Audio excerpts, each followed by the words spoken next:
We encourage you to follow us on Twitter at IndianaSRN. Find upcoming games, video highlights, and much more. Follow us now at IndianaSRN.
Welcome back once again to Kokomo as we bring you Game 3 of the Heartland Collegiate Athletic Conference Baseball Tournament. Now we move to the number 1 seed, Hanover, at 26-14. They'll take on Mount St. Joseph, who just knocked off Anderson moments ago, 11-10 to advance here in the winner's bracket. The Heartland Collegiate Athletic Conference Baseball Championships are brought to you in part by the Hampton Inn. Whether you're visiting for business or pleasure, you'll always have high quality and consistent accommodations and amenities at the Hampton Inn. Boilermaker Local 374. We're second to none in quality and performance. Passion to Care, beyond home care, where passion meets purpose. Clean Slate, inspired innovation that moves business forward. Industrial Sales Associates. Industrial Sales Associates has been an electromechanical components manufacturer's representative for Illinois, Indiana, Kentucky, Ohio, Michigan, and Eastern Tennessee for many years. The IndianaSRN sports page, wall-to-wall sports news every day. Check out IndianaSRN.org and click on the sports page tab. And by the Heartland Collegiate Athletic Conference, catch the best Division III athletics on HCAC.tv, where you always have a front row seat. Great to have you with us as we get ready for Game 3. Troy Nerengowski, Ben Wood ready to go. We had several delays in Game 2. I know it's scheduled to begin at 4:30, and you've been here a long time, and all you saw was a lightning delay and a couple of rain delays as well, but we're ready for Game 3, and quite a challenge now for the Lions to come back and play back-to-back.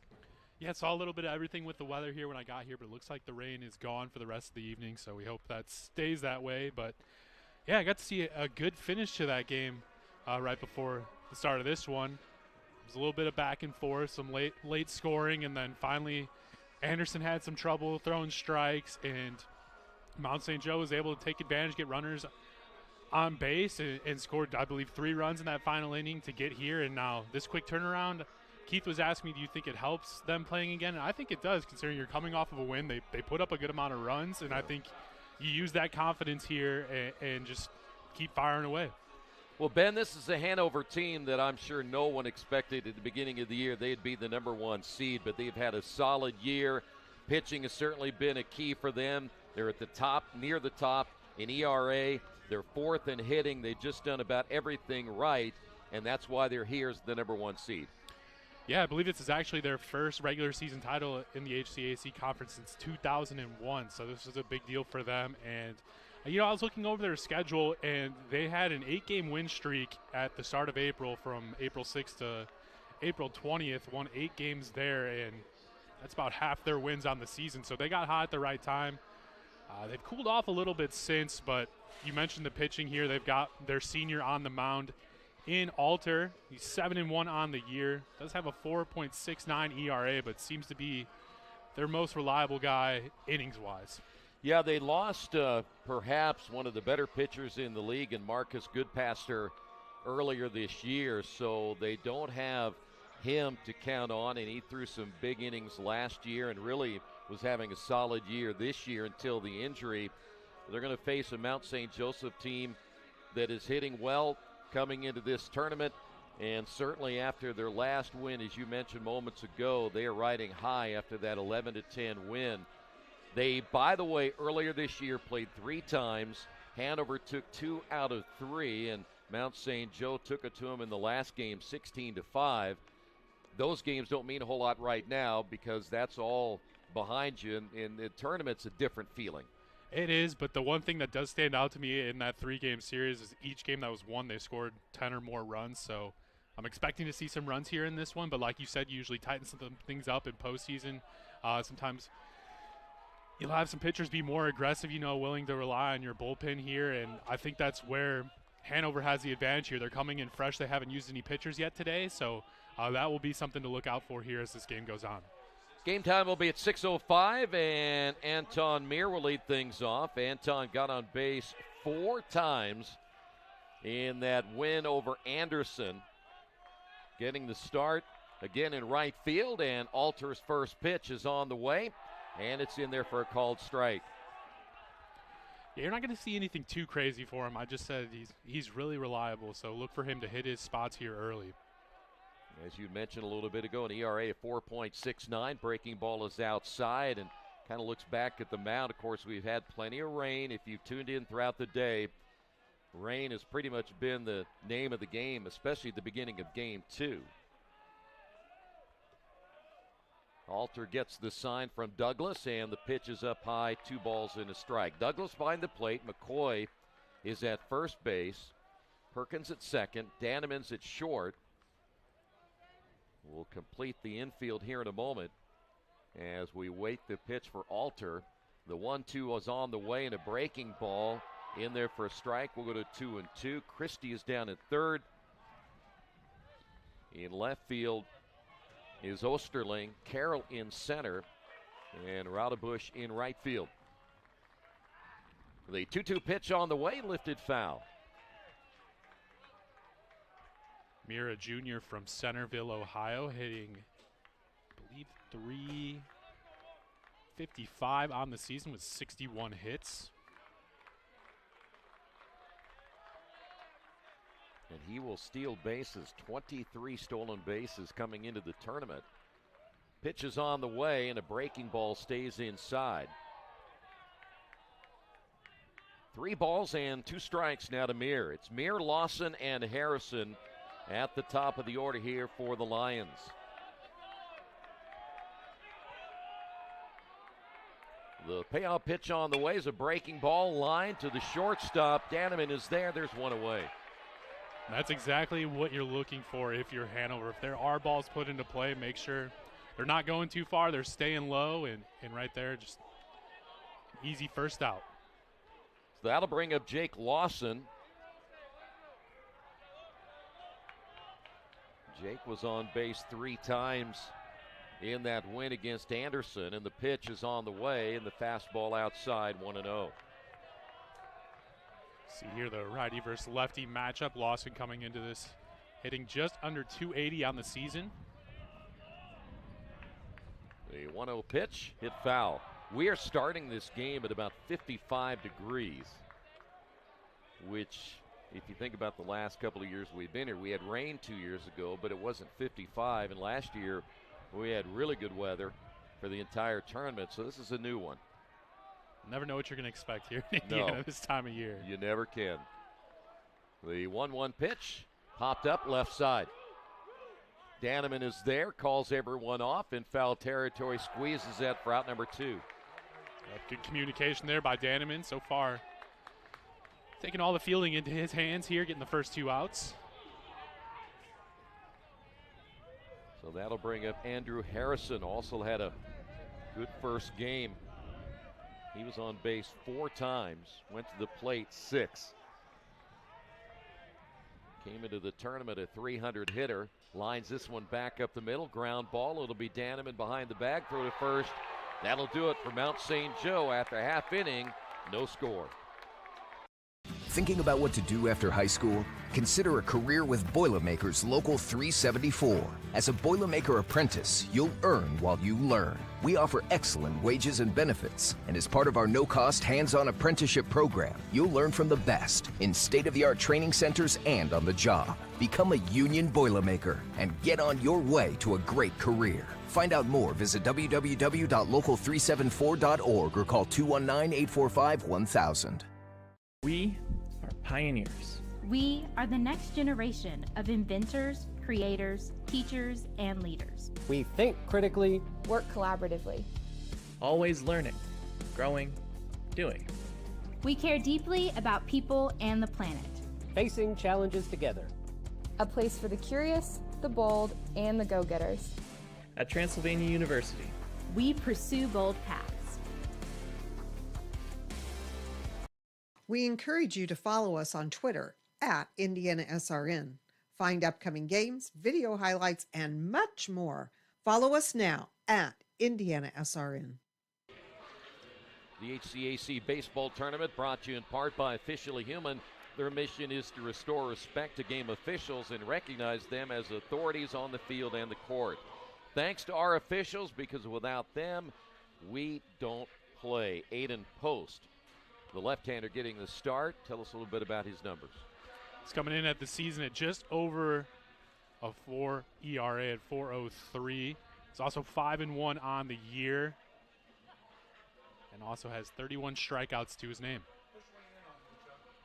So he will get the start as a left-hander. He'll be facing Robert Carroll, Jake Danneman, and Alex Christie at the top of the order here for Hanover. This is a team that this year is hitting .302. Post a senior, so we're seeing two seniors take the mound here for each team, and it's from Fairfield, Ohio. Carroll at .341 on the season, has a home run, 24 runs driven in. He's 11 of 15 in the stolen base department. And Post is ready to throw the pitch on the way, and it's a called strike.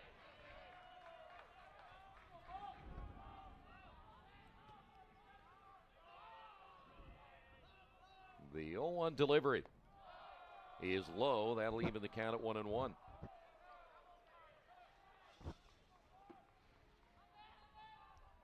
Carroll with 57 hits and 24 RBIs on the season. Low, 2 balls and a strike. Herber's behind the plate. Martin's down at first base. Lawson at second.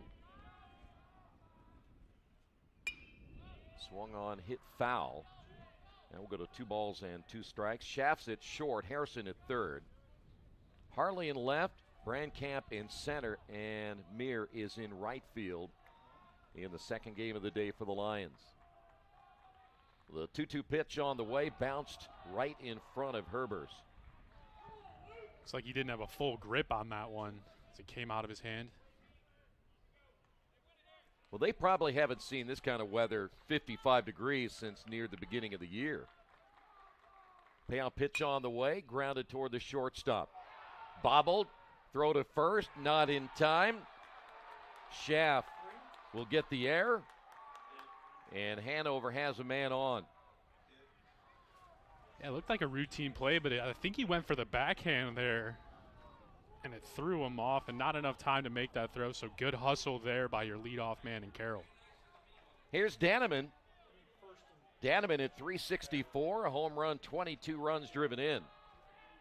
We mentioned Carroll with 11 stolen bases on the season. Let's see if Hanover will begin to run as the first pitch in there for a strike. How about Danneman doing it all by himself there in that first inning, getting all 3 outs? By the way, if you hear an official score by the name of Keith Myers, don't listen to him. That pitch in there for a strike. I'm pretty sure that I heard somewhere in there he said that was a hit.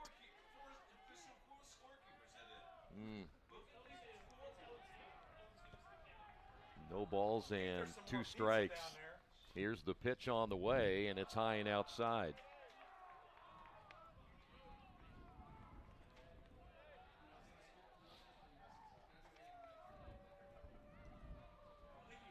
Hanover this year, 26 wins. He went 17-5 in the conference.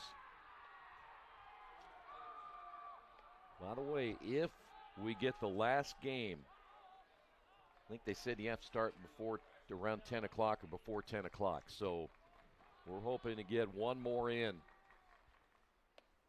Pitches outside. 2 balls and 2 strikes.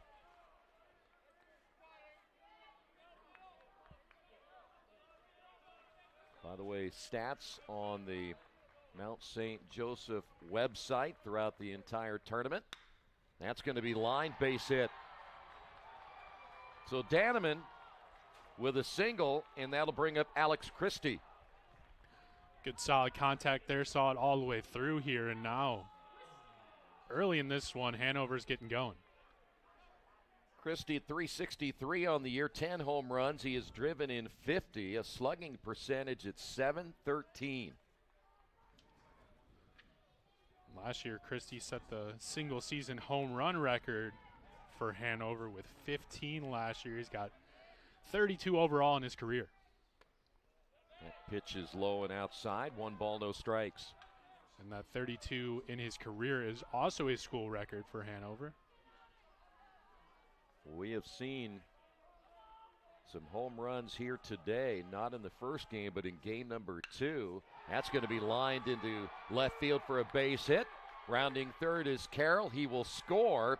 Heading to second is Christie, and Hanover leads it 1-0. So another great piece of hitting there, this time going out to left field, and that's what he does. He's a power hitter, so he's looking for extra bases. And a visit to the mound. Now, Troy, you'd normally say tournament settings, you have a shorter leash on your pitchers. Well, the one thing about this league is this. You want to go with your starter as long as you can, because the bullpens can be a little bit iffy. And we actually saw that in their last game, too, as well. Yeah, so. you just want that starter to really give you a solid 7-8 innings. But right now, Post in trouble here in the first inning. Rodebush will step to the plate. Takes the first pitch in there for a strike. Post has thrown just over 50 innings on the season. Eric at 272 on the year. The pitch on the way, low and outside. He's got 5 home runs and 33 RBIs to his name this year. Outfield shaded a little bit toward right field for the left-handed hitter. And there's a strike. A nice off-speed pitch there. Didn't even look like he was going to take a crack at it.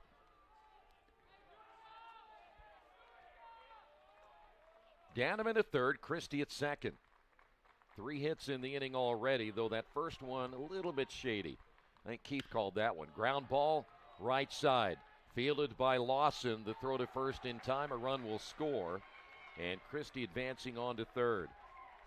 And you'll take that all day with no outs, bring in a run, and now you've got another one knocking on the door. Connor Farnsley at 293 on the year. He's driven in 30. Farnsley DHing.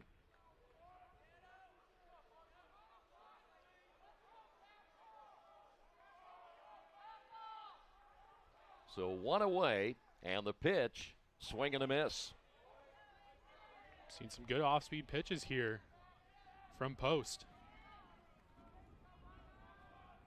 Farnsley, a senior from Jeffersonville, Indiana. Back up the middle, base hit, 3-0. So far, Troy, it's been nothing fancy. Just base hit after base hit. You can hear the dugout. They're pumped up already. So that'll bring up Reed Douglas. Douglas at 310 on the year, 5 home runs. He has driven in 30. Well, Hanover proving early why they are the #1 seed. There's that last base hit. Seen a lot of textbook baseball so far. The pitch on the way is low for a ball. Douglas, the catcher, junior from Rossville, Indiana.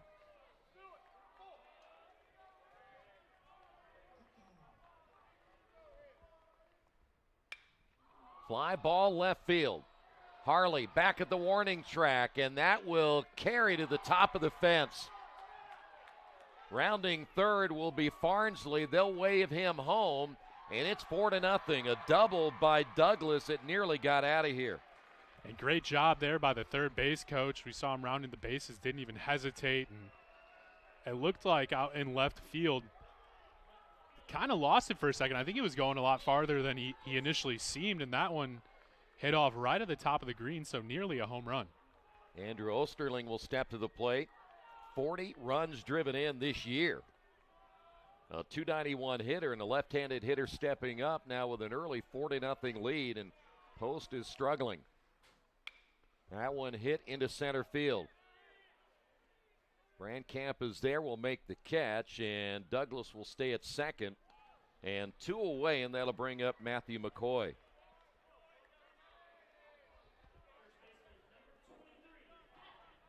McCoy this year at .272, a home run. He has driven in 20.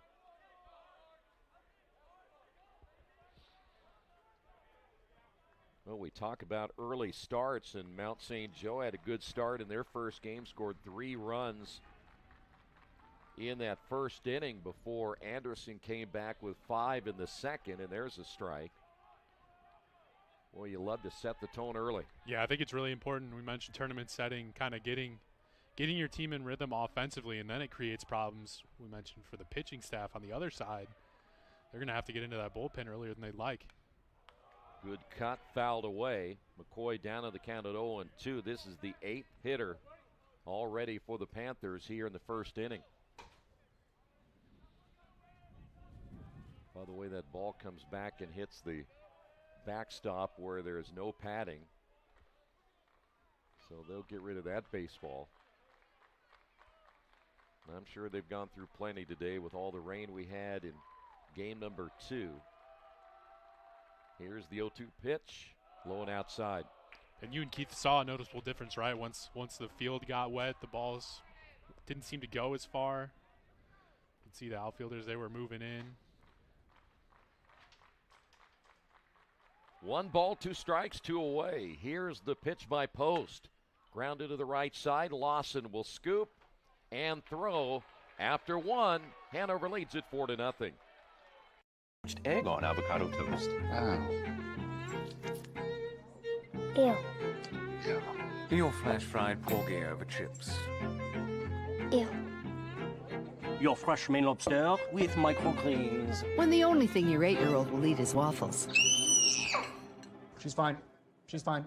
Your waffles, m'lady. It matters where you stay. Yum. Enjoy. Thank you. Hampton by Hilton. Hilton for the stay. Creep.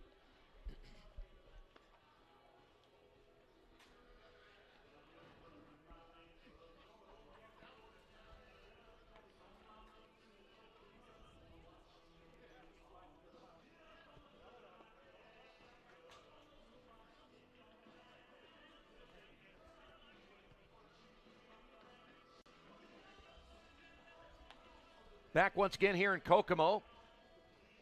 We will head to the second inning, an early 4-0 lead for Hanover. It'll be Mason, Herbers, and Harley all due up for the Lions. Our next game tonight is scheduled to be Rose-Hulman and Transylvania. Now that originally was set for 7:45. We're probably at least looking at 9:45, but I understand everything has to be started before 10. Otherwise, the schedule will get backed up. 4 games are set for tomorrow, beginning bright and early at 10 o'clock. Hey, you've seen a lot of baseball today. Yeah. Started at 10 a.m. this morning. Going to do it all over again tomorrow. We got 4 more games. Luckily, you're not on the call for all 4, right? You're getting a well-deserved break. Yeah, my union only lets me do 2 tomorrow. So, and I already talked to my agent. Keith is on report. Here's the pitch to Mason, and it's low for a ball. Mason, a sophomore from Cincinnati, Ohio, played his high school ball at Coleraine. 1-0 pitch is up high, 2 balls, no strikes. One of 4 hitters for this Mount St. Joe team, hitting over 300 on the season.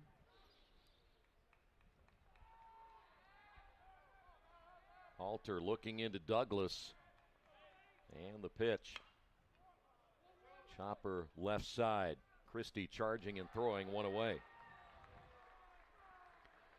Nice job there by Christie, making sure he gathers himself before making that throw over there.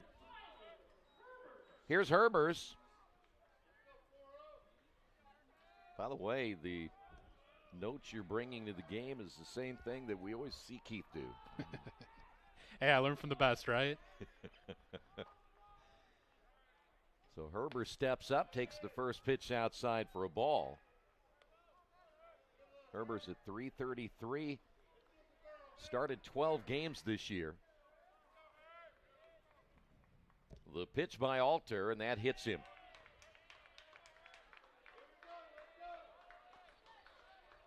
First base runner now for the Lions in our second game, and here's Jordan Harley.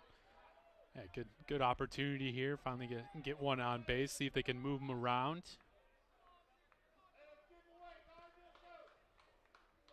They've got their best hitter at the plate to do so. So Herbers a short lead, held on by McCoy at first base. The pitch is on the way. The breaking ball stays outside, 1-0. So far, Alter's thrown 16 pitches.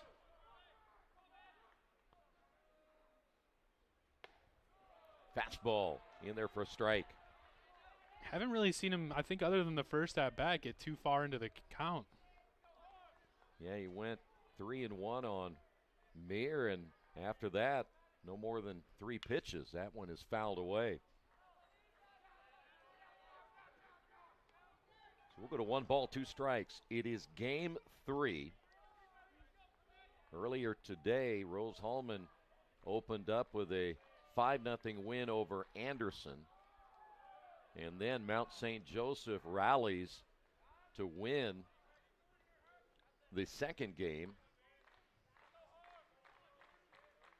Here's the stretch and the pitch. This will be lined into right field. Rodebush is there, makes the catch, 2 away, and retreating is Herbers back to first base. Some solid contact there.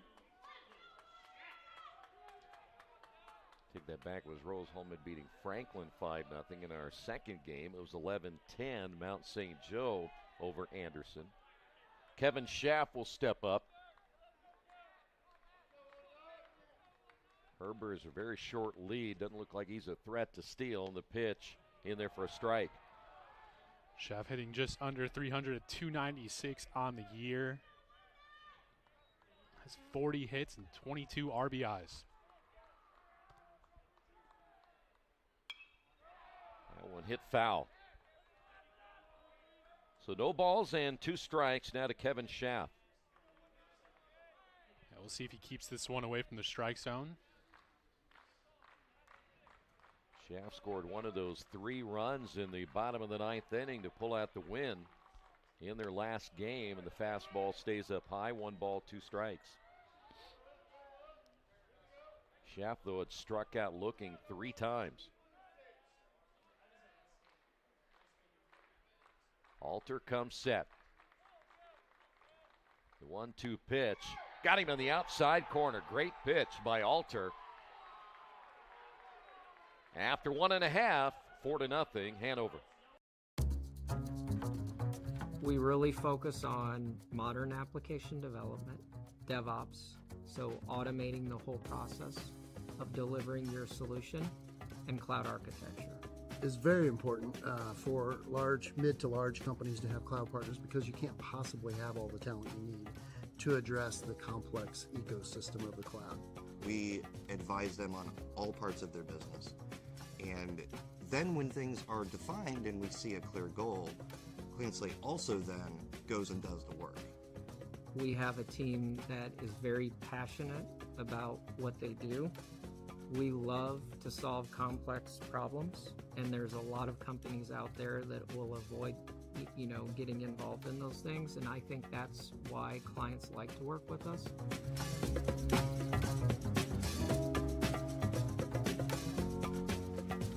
Today's game brought to you in part by Boilermaker Local 374. They represent highly skilled, highly motivated workers in field construction as well as metal fabrication throughout the state of Indiana. Start your career with Boilermaker Local 374, 219-845-1000. Sam Perkins, here in the bottom of the second, takes the first pitch for a strike. Perkins, Carroll, and Danneman. That one's lined up the middle for a base hit. Panthers picking up right where they left off in the first inning. Yeah, just a great job there getting your 9-hole hitter on to start off the inning, and now you can start fresh at the top of the lineup. Carroll got on base in the first inning. We called it an error. They called it a single, so I guess we have to go with a single, huh? Yeah, I was thinking if they make that play, maybe that first inning turns out a whole lot different. Maybe Post lost some confidence there. Or anything can happen when you see those routine plays not get completed. So now Post, already 6 hits given up. They'll show a bunt. Herber's able to stop that one.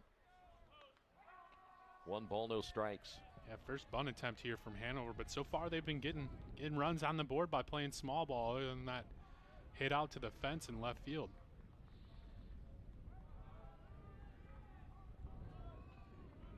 The 1-0 pitch. They'll show a bunt again. The pitch is up high, 2-0. Yeah, we'll see here if Post put one in the strike zone, if he does in fact lay down the bunt or he's just doing it for show. The stretch by Post, the pitch on the way, and he misses high and outside, 3-0. By the way, there is a right-hander, I believe, throwing in the bullpen already for Mount St. Joseph. The pitch. There's a strike.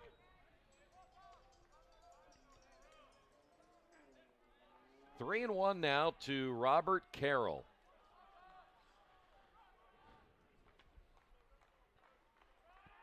And he may get him picked off. The throw down to second. Tag laid on, and he holds on and gets him.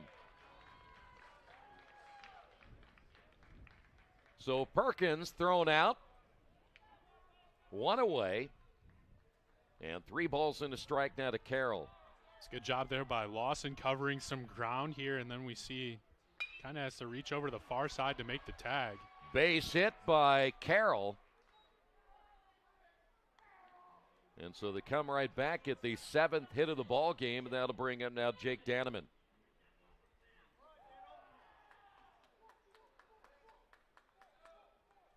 Danneman picked up a base hit in the first inning. This would be a big lift right here for Post if he can get out of this, as there's a strike, especially after a rough first inning.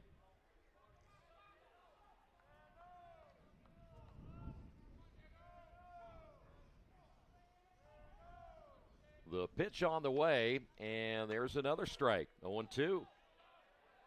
And just caught the outside corner. I was going to say Post has also been doing a pretty good job with his off-speed pitches. We'll see if he tries to get him with one here.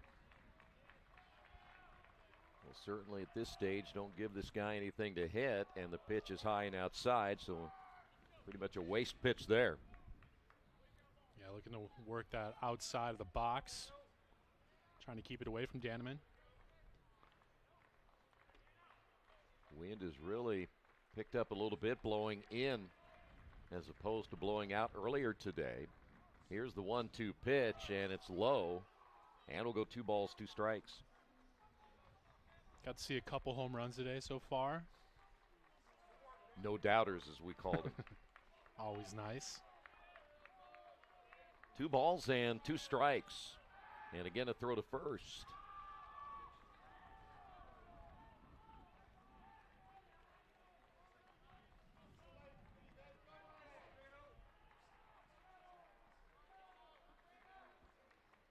break-even pitch, runner takes off, and it'll be hit foul. And Carroll does have 11 stolen bases on the season, second on the team behind Danneman. It's one thing we talked about in the last game is nobody really that dominant in the stolen base department. There for a while, you had several teams that were stealing well over 100 bases. But so far, not this year. Postal throw over again. That's more of a I know you're there throw over. By the way, at this ballpark, it's 330 down the lines, 348 in the alley and left, 369 in right, and dead center 400. Off-speed pitch and a line drive. Lawson will make the catch. And Carroll back to first, 2 away, and that'll bring up Alex Christie. So far, Post doing a good job recovering after that first inning. Christie doubled and scored one of the 4 runs in the first inning.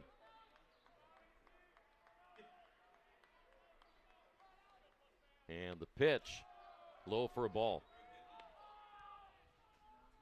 We were scheduled to have Keith Myers downstairs and roaming the stands and everything, but he backed out on us. Said it was too cold. Fortunately, I think I see less than 10 people actually sitting in the stands, so everyone's kind of... Then he could have 1 person per inning. Exactly, yeah, that's a good point. You need to put him to work out there. 2 balls and no strikes.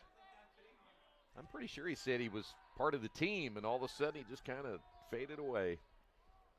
You know, it is still 55 out there. It's better than 35. And those are the diehard fans sitting down there, so I'm sure he'd get some good sound bites. He would. That's going to be fouled off. Yeah, but he will be back for the 7th inning easy trivia question. Yeah, I was going to say, have you heard one yet that you haven't gotten? Well, I didn't get the Boston Red Sox on the first World Series, but that was when Keith was born in 1903, so a little hard to get those. 2 balls and a strike now to Christie. The pitch on the way, and a big cut there by Christie, 2-2. Yeah, he's looking to go after. We mentioned he's the power hitter for this team. So if you can get one past him, you're doing something right. You mentioned we have seen some really long home runs here this afternoon, especially to left field. Pitch low and inside. Herber's able to block that one. And I'd say there's a good chance if, Hanover gets to that championship game, we're probably going to see one from this guy at some point this tournament. So what's the weather supposed to be tomorrow? Does anybody know? I believe it warms up. But here is the payoff pitch on the way. That'll be a hard ground ball. Diving is Harrison. Makes the stop. Throw to first. Dug out by Martin. Great play by Harrison and Martin to end the inning. We'll head to the 3rd. 4-0 Hanover. This place has been a huge part of my life, and I'm absolutely thrilled to be moving forward. I'll always take a piece of the mountain with me. Whether in the classroom or on the field, my coaches and professors had my back and always pushed me to climb higher. Now, I can't wait to light the way for my students and help them achieve their dreams. Greetings, everyone, and welcome to Hanover College. Founded in 1827, Hanover is Indiana's oldest private four-year college. Hanover is a nationally recognized liberal arts college with core strengths in the natural and life sciences, education, and business. This breathtaking 650-acre campus sits on a bluff above the Ohio River in Hanover, Indiana. Hanover's approach to the liberal arts allows students to combine their academic interests. Students can even design their own majors. Students have so many opportunities to try classes, clubs, and other activities to pursue their passions. Students connect and get involved in so many ways, whether it be through classes, meals, athletics, and clubs, or even campus jobs. You definitely can find your niche right here at Hanover. Hanover really does have a place for you to be yourself and be known. Welcome to Hanover College. This is the College Tour.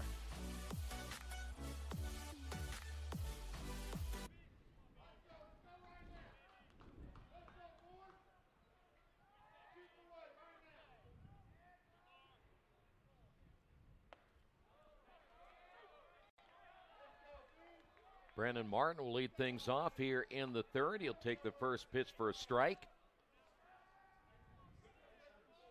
Alter so far giving up only one base runner in the first 2 innings, and that pitch is outside. That'll even it up at 1 ball and 1 strike. Hanover looking for their 27th win of the year. The 1-1 pitch in there for strike 2. Junior standing at 6'5", one of the biggest players you'll see out on the field today.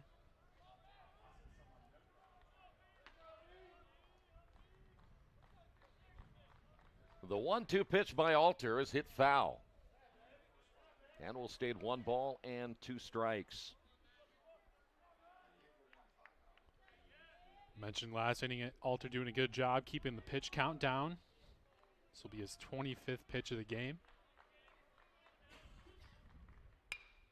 Down the line, and that'll be a fair ball. Martin rounding first. He'll be held to a single. Good start here for the Lions in the 3rd inning. That'll bring up now Matt Brandkamp, the center fielder. Brandkamp earlier today did pick up a base hit. Martin was one of those that hit a home run to right field in that earlier game as Brandkamp will step to the plate. First hit now for Mount St. Joe's. That pitch in there for a strike. Nice off-speed pitch there, right at the bottom of the zone.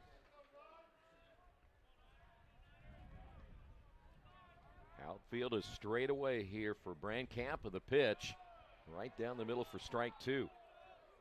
Brandkamp, a .248 hitter on the season.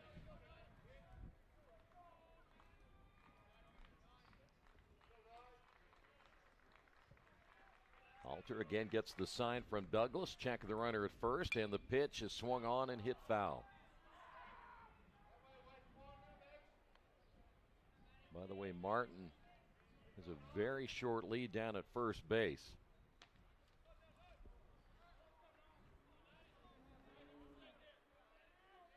The stretch by Alter. Here's the pitch. It's up high. Troy, can you guess how many times he's attempted to steal this season? None. Yep.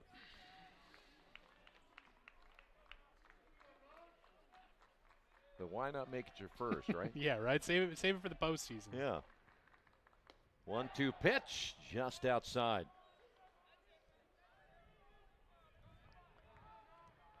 That base hit he got, I mean, it made the umpire over there question it for a second, but he got the call right. That one just over the third base bag.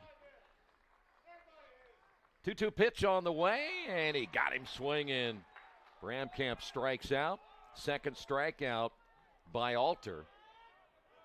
Time bringing the high heat. That one was at his chest. He was going after it. Anton Meir will step to the plate, lined out his first time up.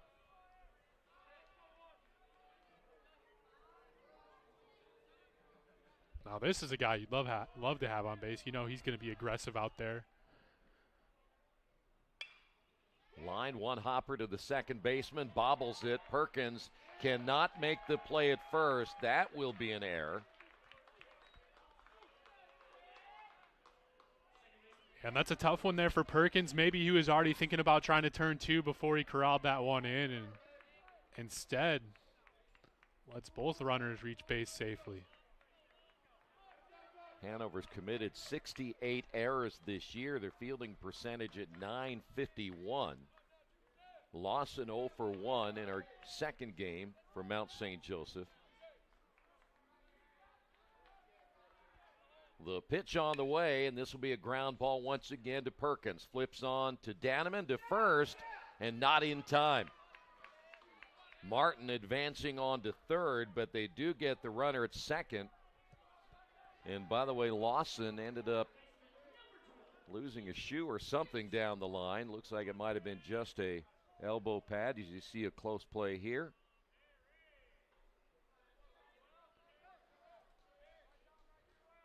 How about that for Herbers as well? Not too often you make a mistake and then you get a chance right back at it. Same type of play. They're able to get the out at second. So here's Harrison. He's 0 for 1.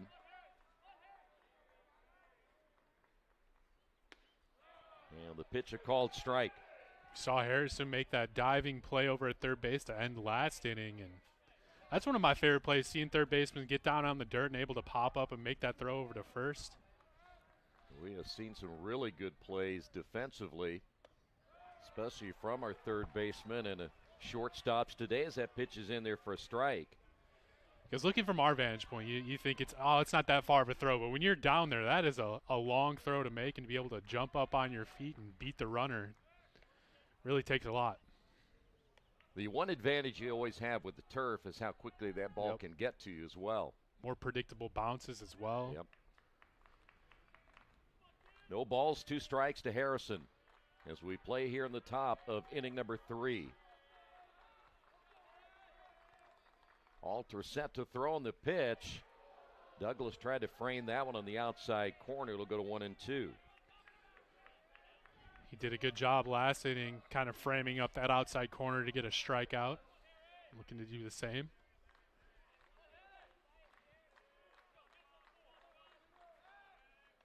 Short lead at first will draw the throw. Martin's at third, Lawson at first. Harrison right here trying to get the lines on the board. As the runner takes off, got a great jump, base hit left field. Martin will score. Harrison able to get the run across, and it's now 4-1. Good response here by Mount St. Joe to start off this inning. Get some runners on base, and right there you just see a little hit and run situation. Here's Ethan Mason. He's 0 for 1 tonight. We went back and forth in that last game, and Mount St. Joseph and Anderson just going back and forth in big innings, big hits. Yeah, I noticed from the box score it seemed like runs when they were scored in bunches. Throw to second, not in time.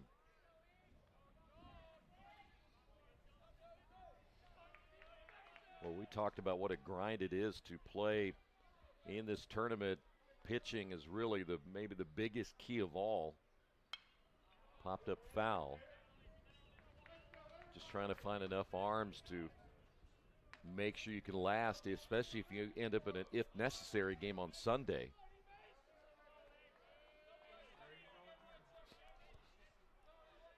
One ball and 1 strike. I'm like Ernie Banks. Let's play 5 or 6, right? Here's the pitch. Here's a strike. Hey, if you're going to dedicate yourself to the whole tournament, let's play Sunday. That's what I say. 1 ball and 2 strikes. Hit foul.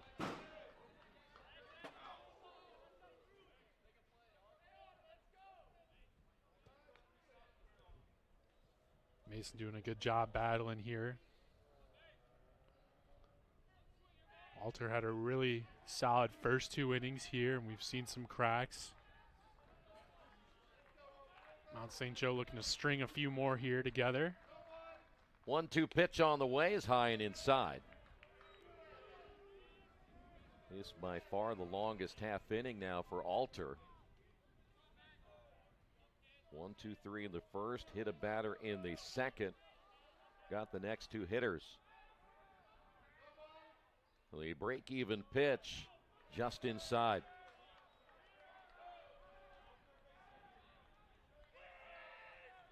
So 3 balls, 2 strikes now to Ethan Mason. Alter will have Douglas go through the set of signs once again, gets what he likes. Here's the pitch. This one hit well into left field. all the way to the warning track and reaching up and making the catch. What a great play by Osterling in left field to perhaps rob Mount St. Joe of 2 runs right there. We will.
Post is done for the night. We'll see a new pitcher as you see that last swing.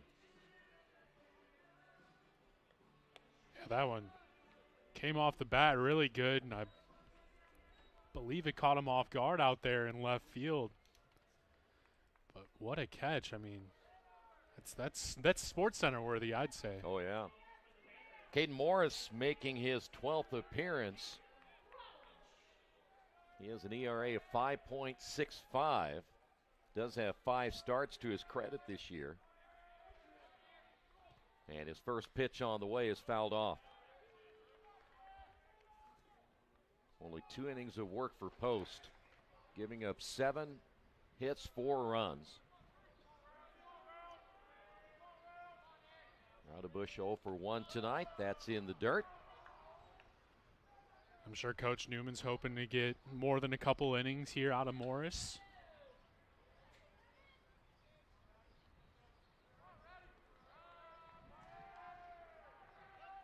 Morris gets the sign from Herbers, and the pitch on the way is inside for a ball.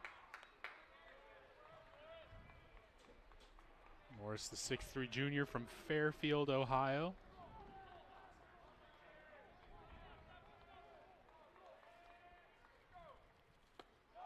Pitch is up high.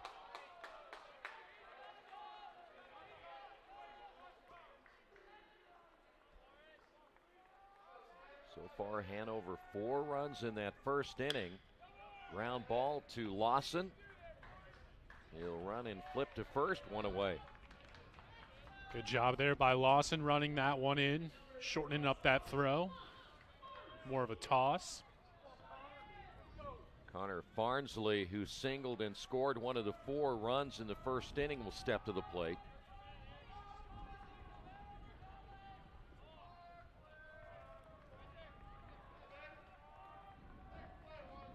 And the pitch on the way is hit foul.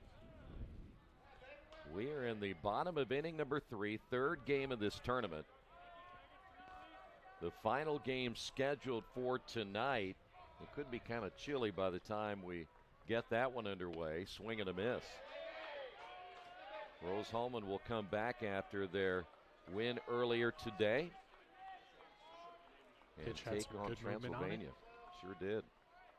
Here's the 0-2. 1 ball, 2 strikes. I believe I heard someone down there say they refer to him as Tim Lincecum because he's got the long hair. No. Needs to wear 55 though, doesn't he? Pitches yeah, in the dirt. That's a perfect pitcher's number, I'd say. 2 balls and 2 strikes now to Farnsley.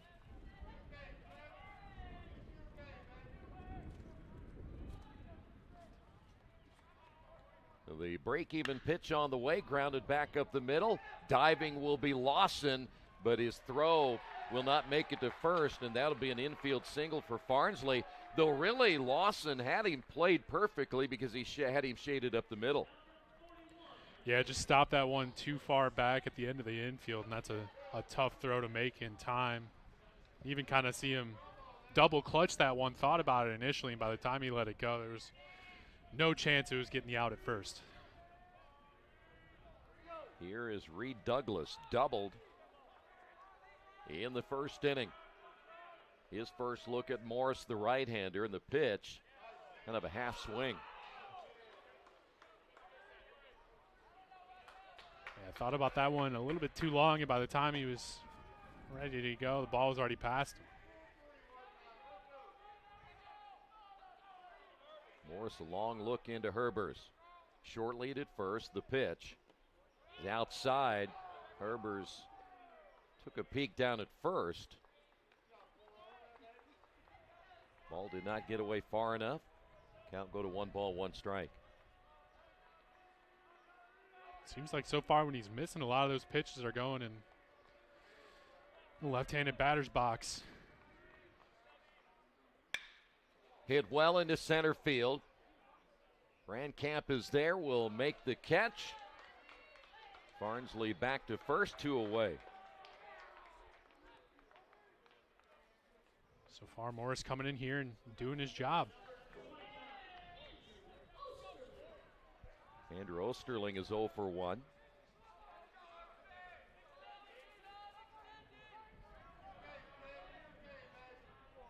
Well, Hanover has certainly cooled off a little bit since that hot start in the first inning. Pitch is outside, ball 1. Yeah, only a few hits since then, so they've cooled off. Maybe this will allow Mount St. Joe to settle in here and have another productive half inning on the offensive side of the ball. Ground ball right side. There's Lawson. Deep in the hole. Throw to first. That'll do it. To subscribe to our YouTube channel, IndianaSRN. Hit the bell to get notifications for upcoming games and more. Watch as many games as you want, as many times as you want. Today's game brought to you in part by Industrial Sales Associates. They've been an electromechanical components manufacturer representative for Illinois, Indiana, Kentucky, Ohio, Michigan, and Eastern Tennessee for many years. We will head to the 4th inning. Herbers, Harley, and Schaff all due up now for the Lions. Alters look pretty good so far. Got a lot of help out there from Osterling. Taking away what probably would have been a double. And also saved a couple runs. So he's going to get back on the mound and look to attack here.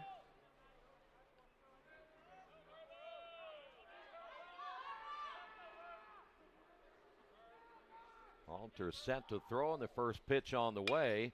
Lined into right field. That'll be a base hit. Rounding first will be Herbers. He's on his horse, and he will get into second, sliding in a double to lead things off here in the 4th inning. Gotta love the hustle there, starting off the inning. Waving to the dugout from second base. Turned a little bit of a gapper into a double. Who says catchers don't have a little bit of speed, right? Huh? Here is Harley lined out. His only time up in the 2nd inning. The pitch on the way, outside, ball 1.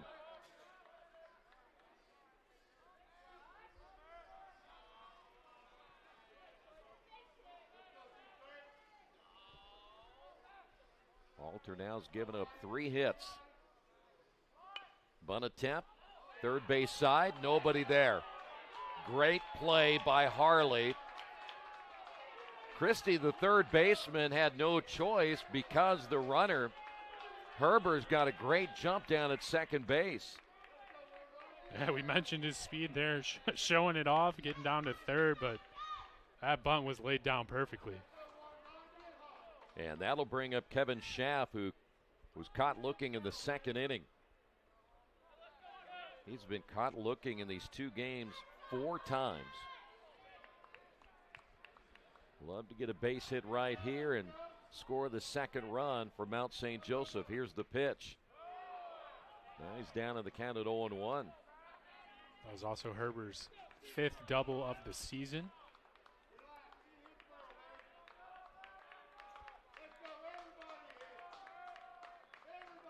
Long look by Alter into Douglas. Now gets the sign. Throw to first, not in time.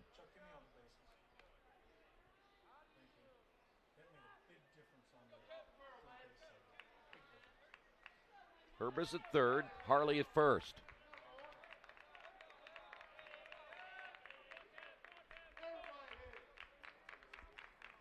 Here's the pitch. 1 ball, 1 strike. You can see now Alter's taking a little bit more time in his setup and delivery. These runners on the corner.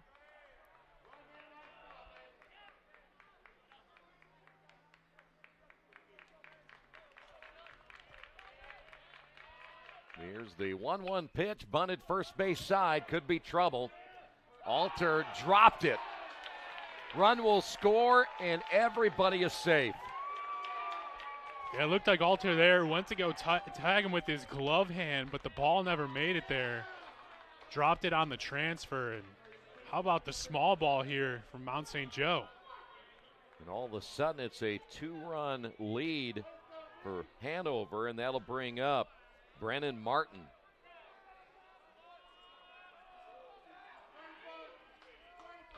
No one in the bullpen for Hanover yet. Another bunt, bunts this one in the air, and the catch by Douglas. Great play there by Douglas to come out from behind the plate. That's a big out. Yeah, that is, and I think there, if you're Coach Newman, you let him go to bat there.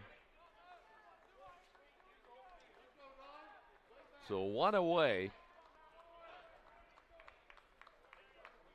Runners again at first and second, and the pitch is up high.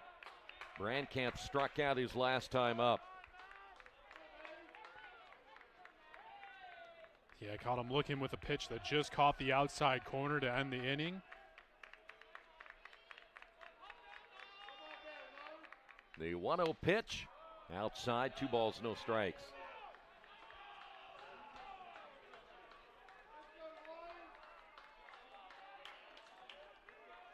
There's a sizable gap out between left and center field. Now they got the runner. Alter will throw to third. The tag laid on by Christie, and a base running error there by Jordan Harley. Just a heads-up play there by Hanover. Good communication to track him down. Schaff will advance down to second base. Just a great move there by Alter. And you do the right thing. You just run right at the runner. Yep, don't overthink it. And like you said, just a good job there. He saw the runner go, and he lifted up that foot. Brandkamp struck out again in the third inning. 3 balls and no strikes now to the number 9 hitter for Mount St. Joseph.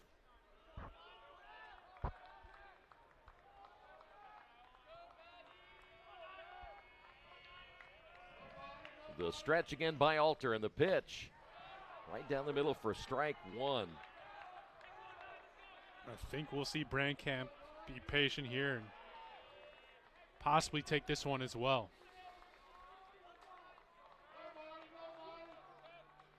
The 3-1 pitch popped up foul.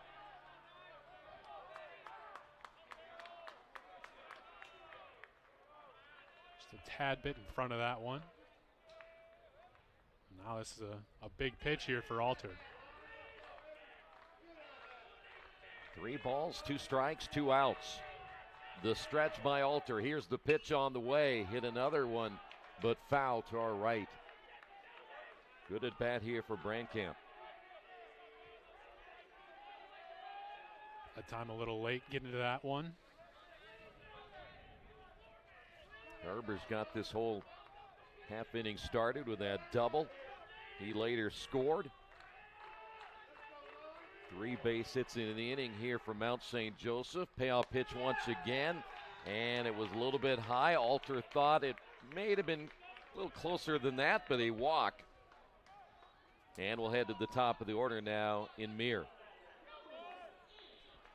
It looked like he took a little bit off that one, and if that was an 0-0 count, I think you might see Brandkamp try and go after that one after he left it high, but good eye there and gets on base. Near reached on an error in the third inning.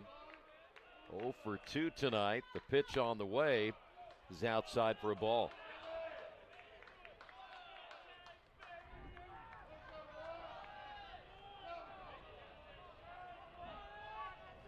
Eight hits now for Hanover. 4 hits on the board for Mount St. Joseph. And that breaking pitch in there for a strike. Big time break on that one.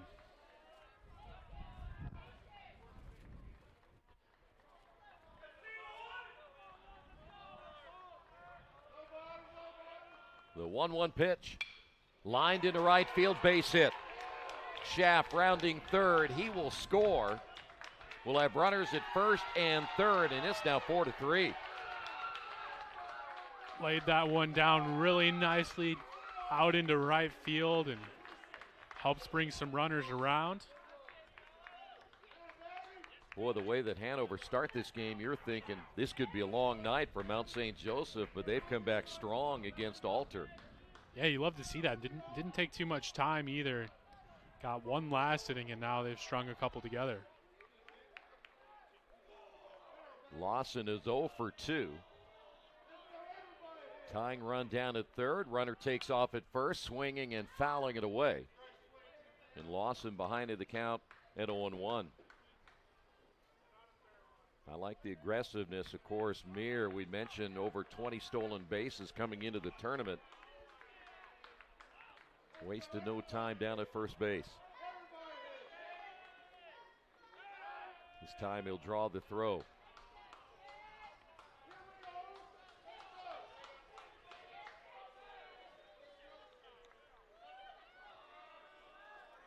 Amir's hoping if they can get one in the outfield, he's hoping to get to at least third, even have a possibility of making it all the way home. Gets a good jump. The pitch in there called strike.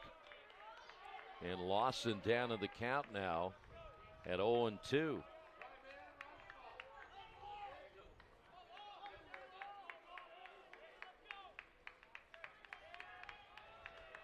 Alter checking that wristband that they use to see what pitch they'll go to here.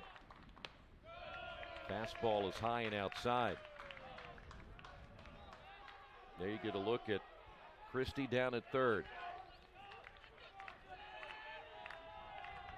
Boy, base hit, like you said, might score you 2 right here, and all of a sudden you have a 5-4 lead.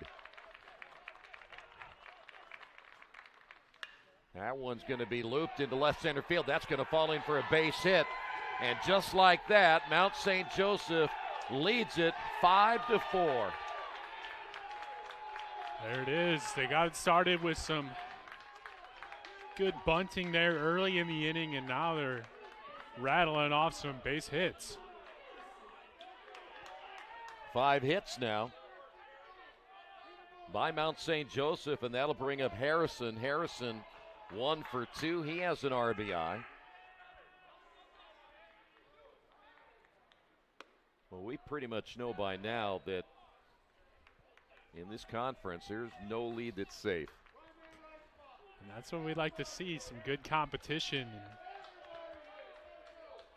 These two teams played 3 times this year. We mentioned earlier, Hanover won 2 out of the 3, all high-scoring games. And we're on our way to that here. 1-0 pitch, fastball called strike.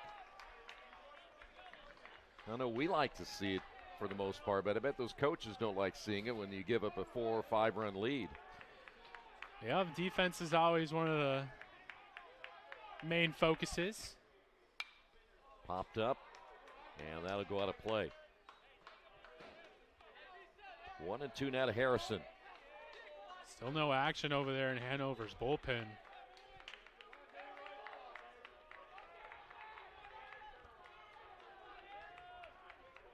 Well, again, I think that kind of shows you how important it is to try to let your starter go as far as you possibly can. Try to save that bullpen for the long run. 1-2 pitch in the dirt. Runner takes off. Delayed steal attempt. And Lawson head first slide. 2 balls and 2 strikes now to Harrison. And just like last at bat, now you've got a chance to bring in 2 runners here with a good hit into the outfield.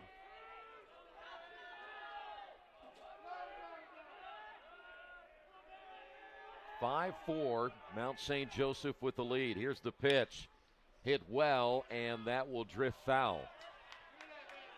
And we'll stay at 2-2.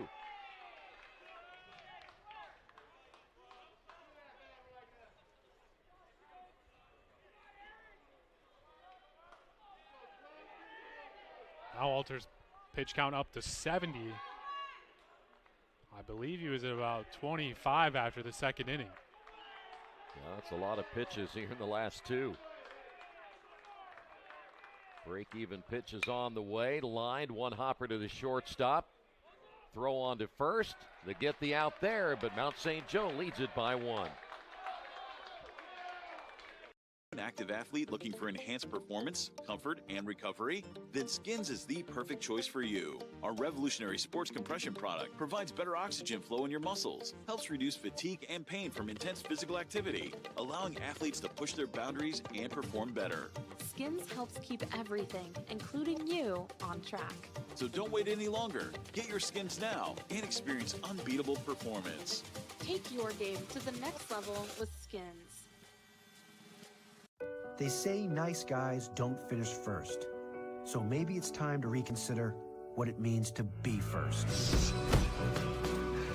It's about being your best, but knowing you could be even better. It's being present, but respectful of history. You sure you want to make that move? It's donating something more valuable than money. It's believing in yourself and something bigger. It's coming from different families, but treating each other like brothers. It's not just being a man, it's being a Mason.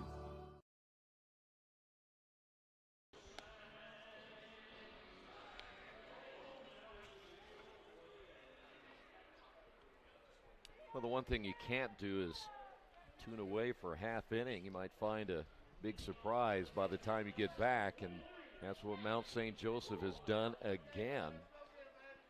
We head to the bottom of the 4th inning. It'll be McCoy, Perkins, and Carroll. Morris now the pitcher of record for Mount St. Joseph, and the first pitch to McCoy is a called strike. And last game, was it Anderson that scored 3 runs in the first inning, or was it Mount St. Joe? Because I know one of them put some runs up in the first inning, and then they went back and forth from there. Well, it was Mount St. Joseph scoring 3 in the first, and then Anderson came back with 5 in the second. Pitch is low and inside. So they're kind of reversing the roles here, but Hanover in a similar situation last inning for Mount St. Joe. They had their 9-hitter up, got on base, and it led to a few more base hits at the top of the order.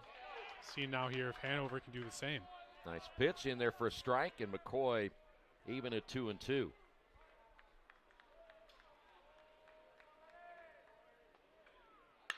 Line back up the middle, base hit.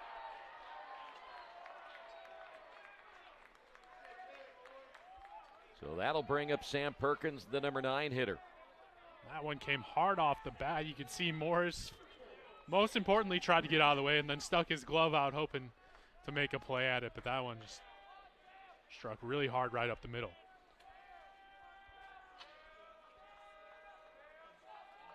So far, Perkins today 1 for 1. A single in the second inning. Pitch is low. Third baseman Harrison coming in close. Some good speed there from Morris on that fastball.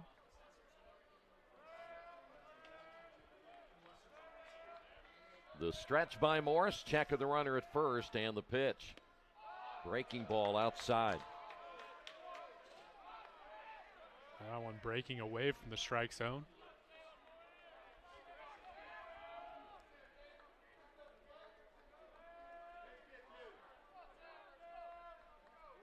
Here's the 2-2 pitch. Grounded left side. That'll get through for a base hit. Runners will stop at first and second. Another solid base hit. Second one for Perkins, and now we'll move to the top of the order and Robert Carroll. Yeah, just did a really good job staying back on that one, level through the swing. Right in between the shortstop and third baseman. Carroll 2 for 2 tonight. Hanover trying to get those runs back. Bunt attempt, bunted foul. Saw Mount St. Joseph have some success laying down some bunts there in that last half inning. See if Hanover can do the same. 10 hits now by the Panthers here in the first 4 innings. The pitch, bunted third base side, and that'll go foul. Good idea, but unfortunately can't keep it between the white lines. Now, what's your philosophy here? Do you stick with going to bunt, or you lay off and lay off? Yep. Especially with a guy at the top of the order, because he's probably one of your better hitters, even from a not just an average standpoint, but a guy who's disciplined, gets on base a lot. No balls and 2 strikes. The pitch up high for a ball.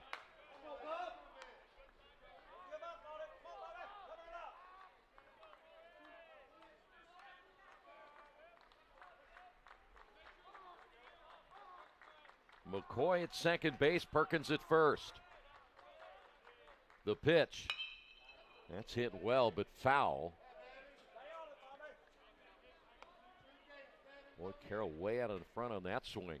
Yeah, I was going to say he seemed to lost his footing or something there. It was just off balance on the swing. Really pulled it.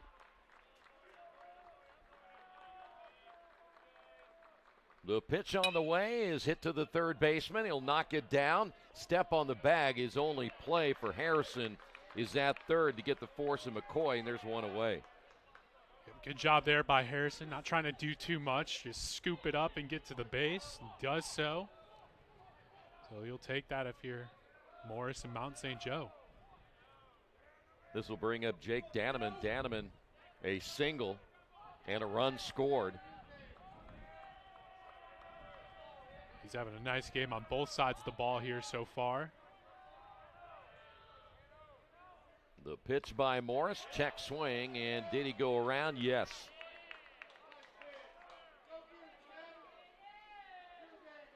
That one was high and up by his hands.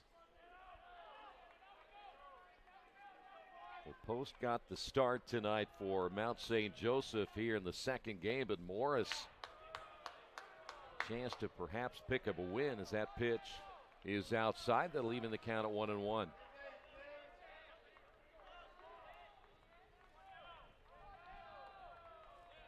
One away as we play here in the bottom half of inning number 4. That'll be hit foul.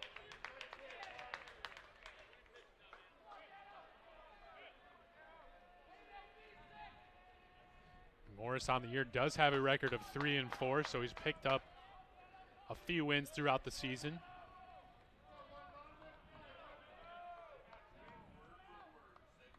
Here's the 1-2 pitch.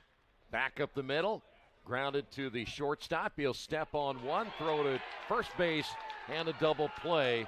That'll end the inning. 5-4, Mount St. Joseph.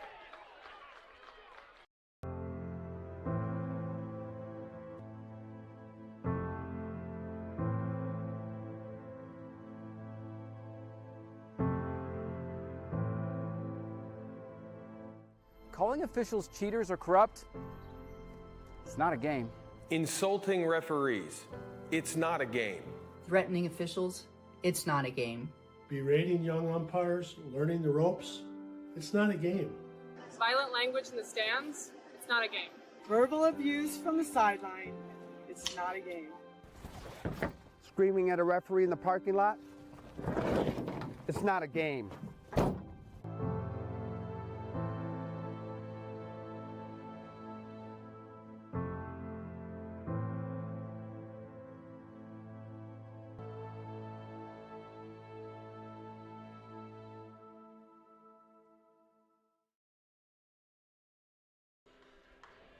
Tonight's game brought to you in part by Passion to Care. Passion to Care is dedicated to helping you care for a loved one. As you see the final play right there on that double play to end the half inning. We'll head to the fifth. Mason, Herbers, and Harley.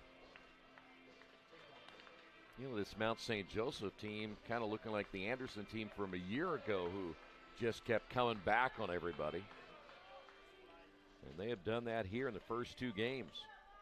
Now all these guys have seen Alter at least once. He's back out there, so that's going to give him some more confidence. Mason is 0 for 2.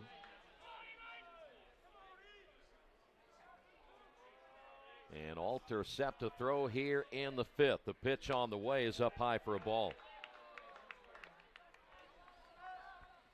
Now, one thing that Alter, he again sailed, you mentioned that earlier, through the first two innings, but the last two, he has thrown a ton of pitches. There's a breaking ball in there for a strike. He could really use a 1-2-3 inning. Yeah, he could. I mean, I think he probably threw more pitches in the last inning than he did the first three almost. That one's off his glove. Second baseman Perkins will charge and throw. Officially 1-4-3 on the putout. Caught a little bit of a break there. Looked like that ball might have skimmed off of Alter's glove, but didn't affect it too much for Perkins to make the play over there. Take another look at this one. That's, off his glove. Nothing like having that thing whizzing by your head, huh? All right, we saw Morris almost have a close call last inning as well. Herbers doubled his last time up, and this could be another one. Base hit. Herbers rounding, takes the big turn. He was thinking double right there. He was. Herbers has been on base all three times. He'll just take the single there. One out base hit, and that'll bring up Harley. Yeah, but some really good contact from Herbers in his first two appearances. Herbers is thinking, you know what? How about a stolen base chance here, huh? Harley steps in from the left side, swings at the first pitch, and fouls it away. Catchers, they always say they just can't run. I mean, they're certainly down squatting a lot behind the plate. That can be easy on the knees. Yeah, it looks like Herbers and Martin are the only two in the starting lineup that haven't attempted a steal all season. So, again, Troy, I don't know if you're going to see one, but if you do, mark it on your calendar. We might all fall over in shock. That pitch a little bit outside. Or if he's going to steal, it's probably going to be on his own. I doubt they're giving him any steal sign. Yeah, he looks pretty comfortable over there with his lead. 1-1 pitch on the way. Chop foul at the plate. Caught a piece of the foot there of Harley. Don't really see his momentum leaning too much towards second base. It's all staying right at home at first. He barely has a body length off the base. But he really dove in nicely. From what we've seen, it looks like he knows what he's doing out there on the base path. Yeah, don't get too far off. If I get picked off, I'll never hear the end of it. 1 ball and 2 strikes now to Harley. Snap throw to first, tag laid on, not in time. Count is even at 2-2.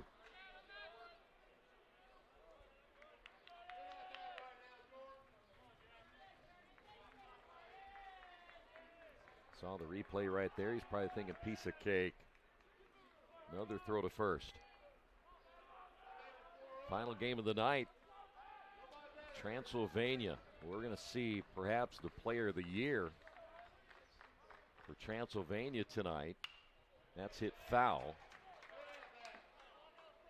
Transylvania went into the final 4 games, a chance to lock up the #1 seed, and they got beat in all 4. And that really shocked a lot of people in the conference. 2 of them were to Mount St. Joe to end the season. Yeah. The 2-2 pitch on the way, hit foul. By the way, the 2 losses that shocked most everybody was the 2 losses to Earlham, in which Earlham came up with pitching in those 2 games, and it was just amazing. The break-even pitch, chopper over the mound, charging. Danneman throw to first, and not in time. Everybody is safe.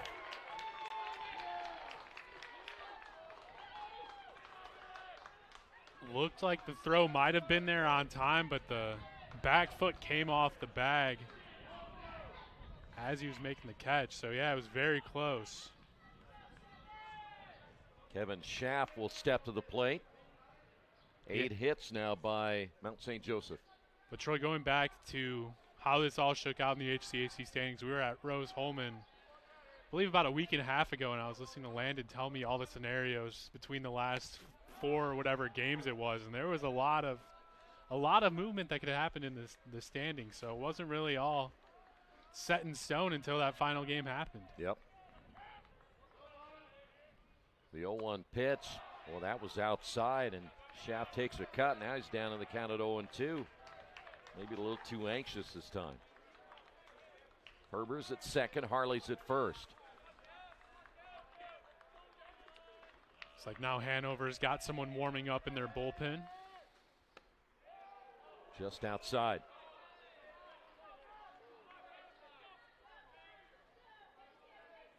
Looks like it's Wyatt Prather getting loose.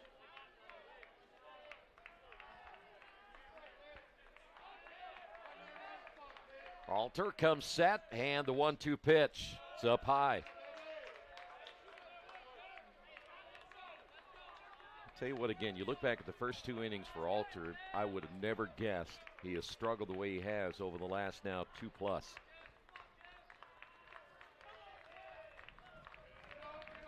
Here's the 2-2 pitch. Just off the end of the bat. Schaff will stay alive. And Alter's now approaching 90 pitches in this game. That was his 88th of the night.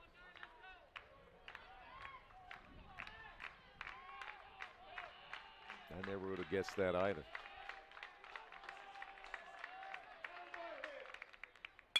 Hit well, base hit.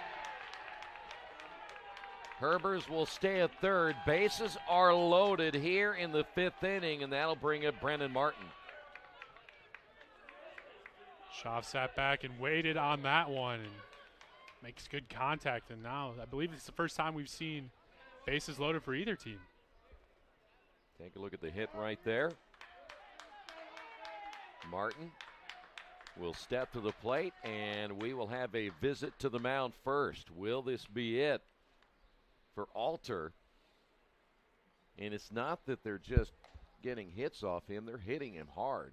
Yeah, they've all been really well struck. I mean, we go back to Herber's line drive out to right field last inning, was able to turn it into a double, and they're really seeing the ball well now after second or third time through for most of these guys. Umpire will have to come out and break up the meeting, as really in a lot of ways coach will go out there, give your pitcher a chance to rest just a little bit, but right now Alter in some trouble here in the 5th inning. Martin has home run power, so you got to be careful with this young man. You go back to that earlier contest, Martin had a 3-for-4 day, scored a couple of runs, hit a home run.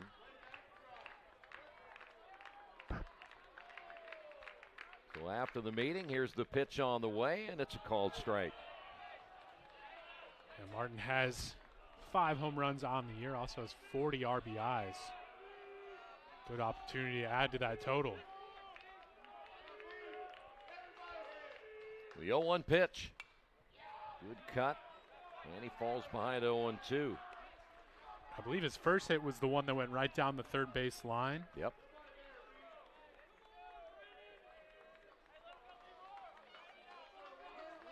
Alter trying to hang on here in the 5th inning. Chopper over the middle.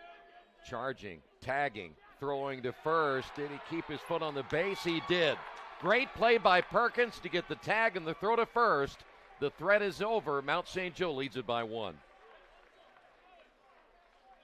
An active athlete looking for enhanced performance, comfort, and recovery? Then Skins is the perfect choice for you. Our revolutionary sports compression product provides better oxygen flow in your muscles, helps reduce fatigue and pain from intense physical activity, allowing athletes to push their boundaries and perform better.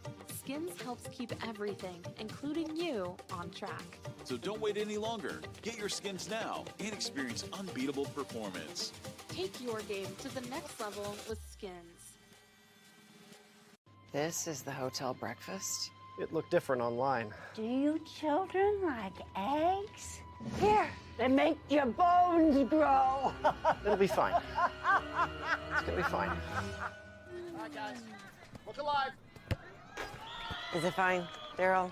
I'm starving. When free hot breakfast can make or break your day, it matters where you stay. Go get 'em. Hampton by Hilton.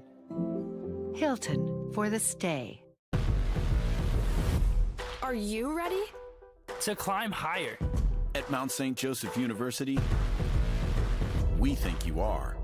With new state-of-the-art facilities, expert coaches and mentors, our top-ranked teams will provide the perfect challenge to test your skills. But it's not just about winning. It's about becoming the best version of yourself. That's what we're all about. Here at the Mount.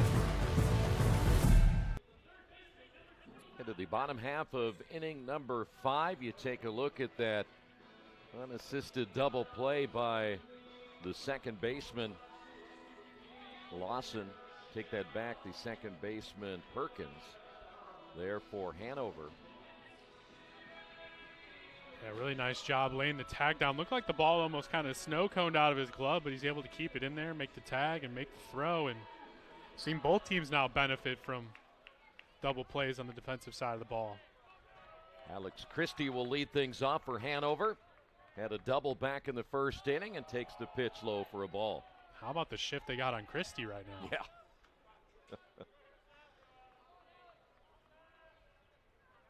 Yeah, Lawson playing on the left side of the infield as the pitch misses low and outside, 2-0. And Troy, how much would you say as a hitter you take that shift into consideration, or do you just go up there and try to attack how you normally would? I think I just try to do what I normally do. You can probably tell they know he's a pull hitter. So he's probably not real comfortable getting that pitch and trying to take it to right field. 3 balls and no strikes. That one in there for strike 1. One thing he might try to do is pitch him outside, and he'll try to pull it and maybe get an easy ground ball out. But he walks. Rodebush will step up now with a runner at first. Morris has been in the last 2 innings.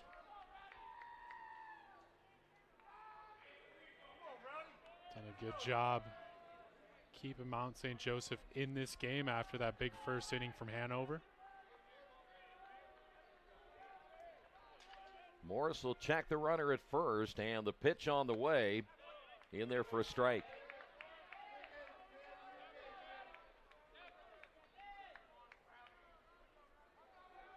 Yeah, the combined 19 hits now through 4.5 innings. The pitch bouncing. Herber's nice job keeping that ball in front of him.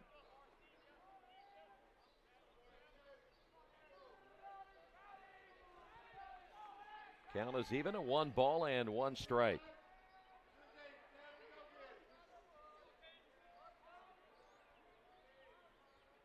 One pitch, lined and foul.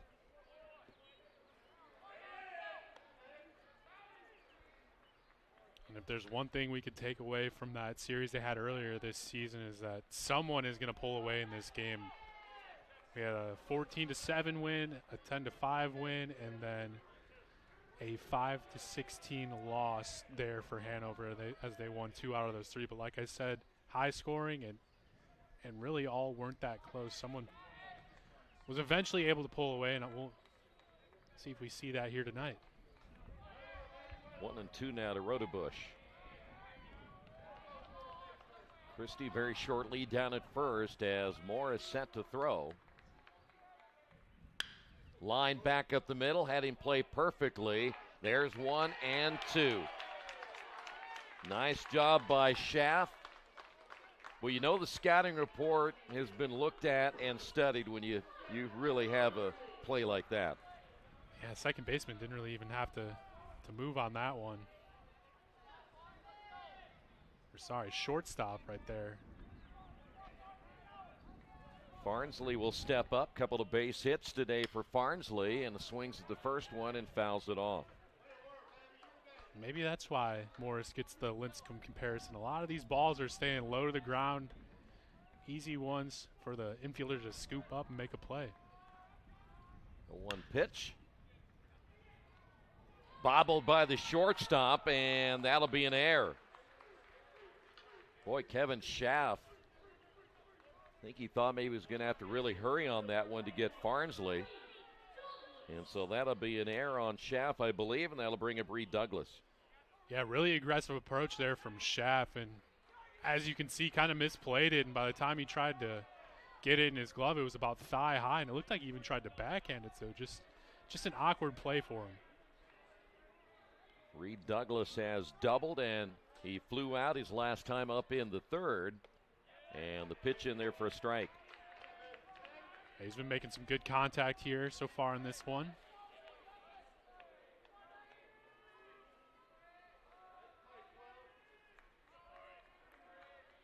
Farnsley, the lead at first, will take the extra half step. Here's the pitch on the way, and it misses low for a ball. We'll go to 1-1.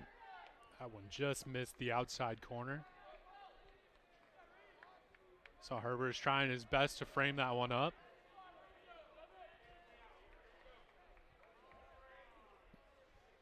The 1-1 pitch, breaking ball in there for strike 2. Just a very well executed pitch there. Went from fastball to off speed.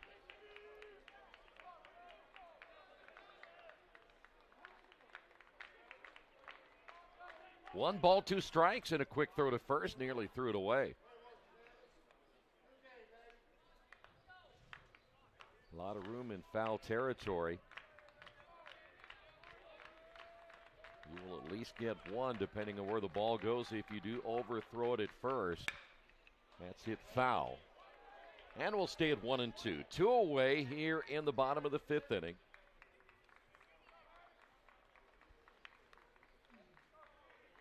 Again, the Panthers with 10 base hits, 9 tonight for Mount St. Joseph in their second game of the day.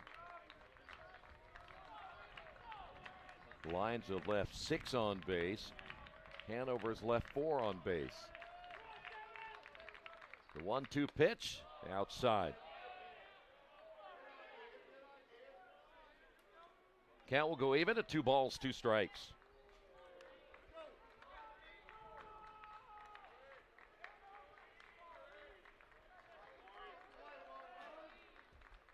Break-even pitch on the way, lifted high on the right side.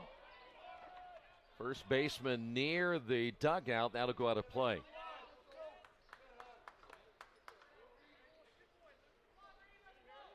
Martin, as we mentioned, first base side, third base side, you have plenty of room to work. Not so much in the outfield. Once you get past the infield, things do tighten up a little bit. But as far as these infielders go, they have a lot of room to work with. Probably a little different than the fields and stadiums they're used to playing in. Here's the pitch on the way, hit well into center field. Brandcamp is there, will make the catch. That will do it. 5-4, Mount St. Joseph.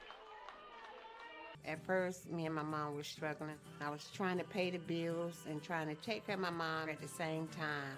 When I first heard that I can get paid for taking care of my mom, I was kind of skeptical because I had been doing it for so many years without pay.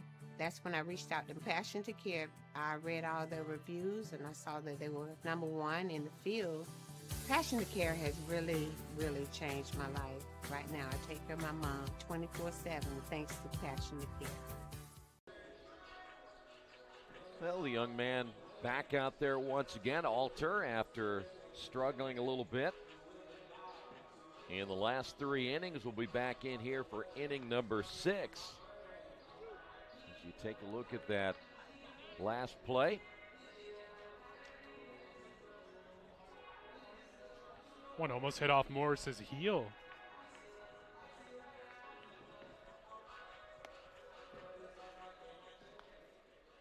Brand Camp will lead things off here for Mount St. Joseph.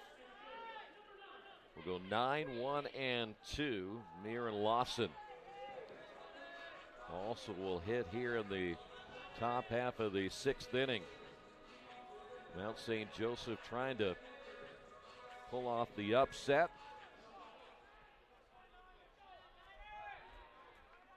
The number 4 seed and the number 1 seed. Grounded foul. Alter able to get out of last inning thanks to a double play.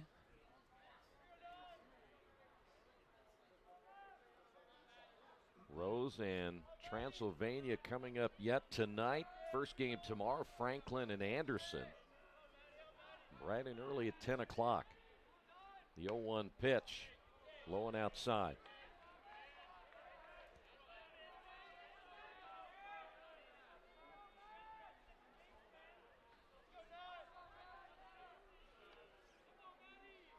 The 1-1 delivery on the way, popped up foul.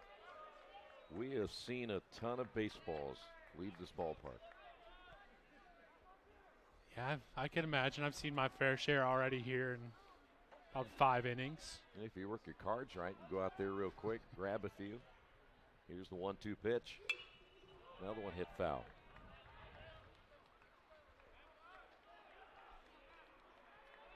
Yeah, I always wonder if people take into consideration when they park right behind the stadium, if they think there's a ball coming their way, if they think they're safe over there. I always play on the safe side and park as far away as possible. There's a strike, and Randkamp caught looking, gives a look at the home plate umpire. He has struck out twice. Anton Meir will step to the plate. And actually, when my brother was in high school, he said he was driving by our high school and a ball hit him while he was driving in the car, and I think he was just telling that story to make my dad happy. I don't know if I believe that one. Did it break a windshield or anything? No, just left a big dent right on the hood of the car. Meir singled and scored in the 4th inning. Takes that pitch for a strike. So in other words, he might have really dented it doing something else. Yeah, I think he was doing something else and just didn't want us to know. Here's the 0-1. And we'll go to no balls, 2 strikes. I think I also saw on Instagram recently there was a lady over in England. They were having a soccer match. She parked right behind the goal. Someone shot the ball, hit her car, and she was mad at the goalie for not stopping the ball like it was his fault. Pitch is outside, 1 ball, 2 strikes.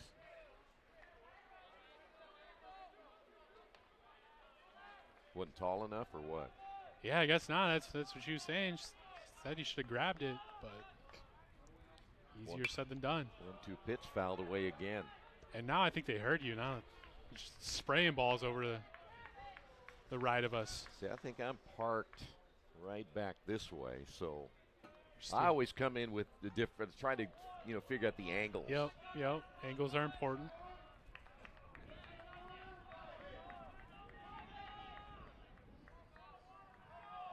The 1-2 pitch on the way is up high. Meir so far having a good showing at the plate. He's got a hit and an RBI in his 3 at-bats.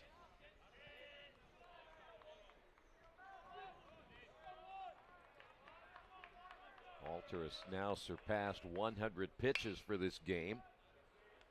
Ground ball to Perkins, and there's 2 away. Good start to the inning here for Alter. Here's Jake Lawson. He singled his last time up. He's been active over at second base as well tonight.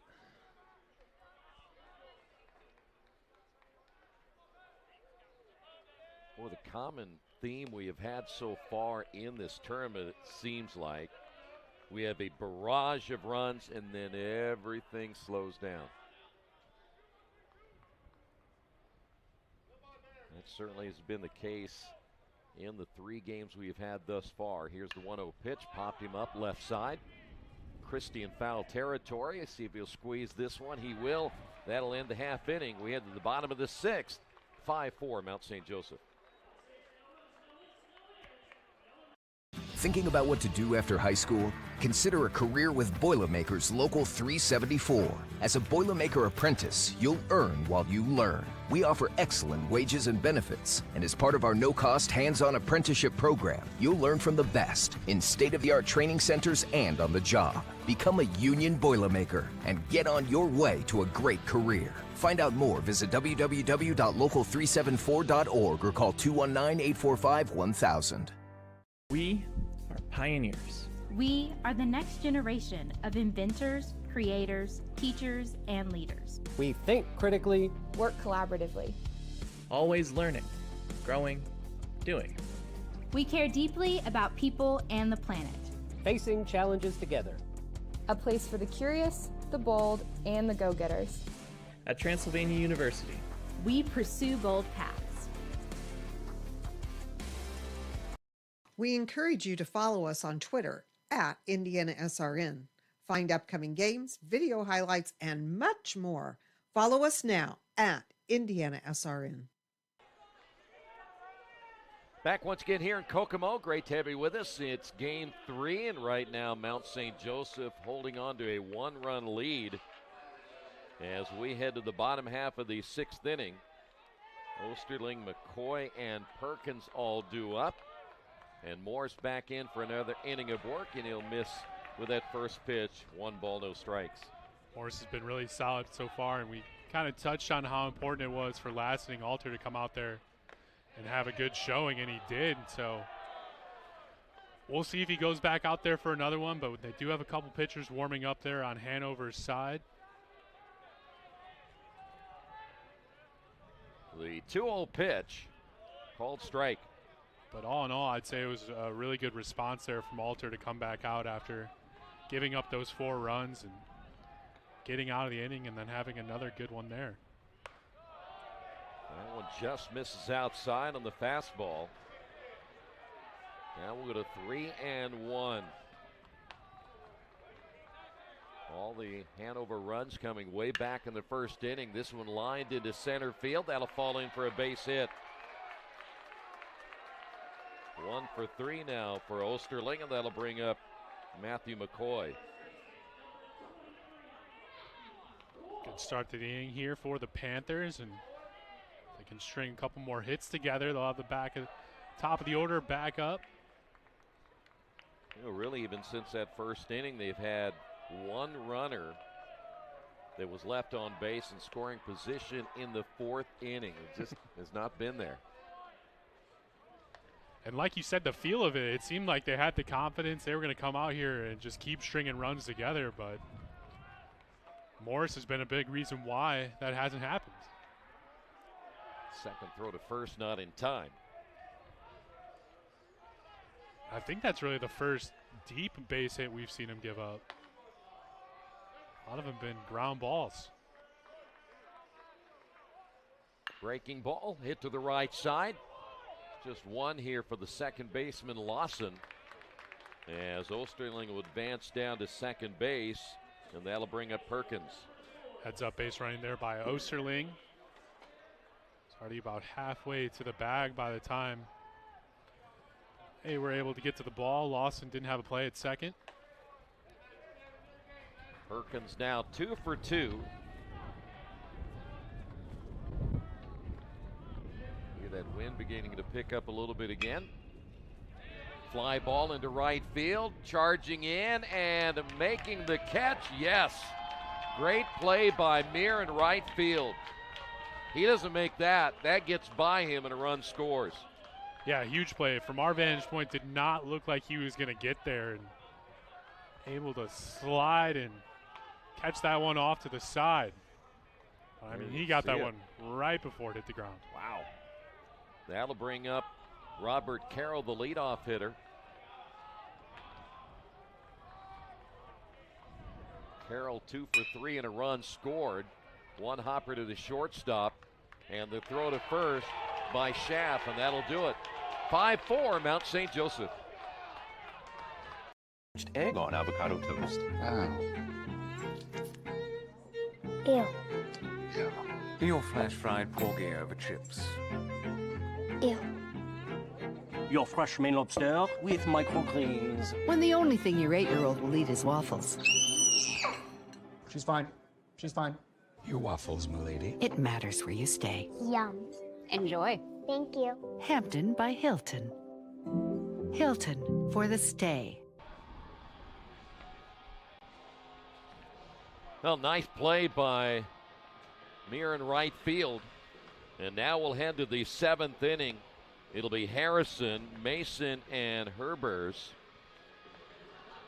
Want to remind you, tonight's game brought to you in part by Passion to Care, where they're dedicated to helping you care for a loved one. I want to thank fine folks at Passion to Care for being a part of the HCAC baseball tournament. We will not break after this half inning because it is the Keith famous, not world famous, but Keith famous Hampton Inn and Suites trivia question. Oh, I know, we're all waiting for this. Can you give us a clue? Is it, no? What year, what decade?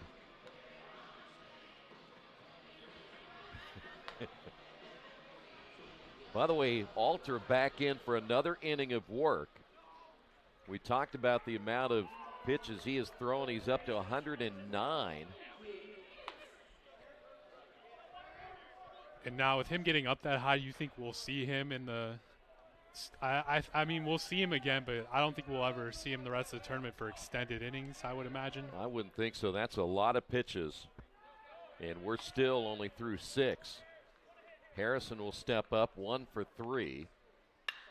Hits this one well.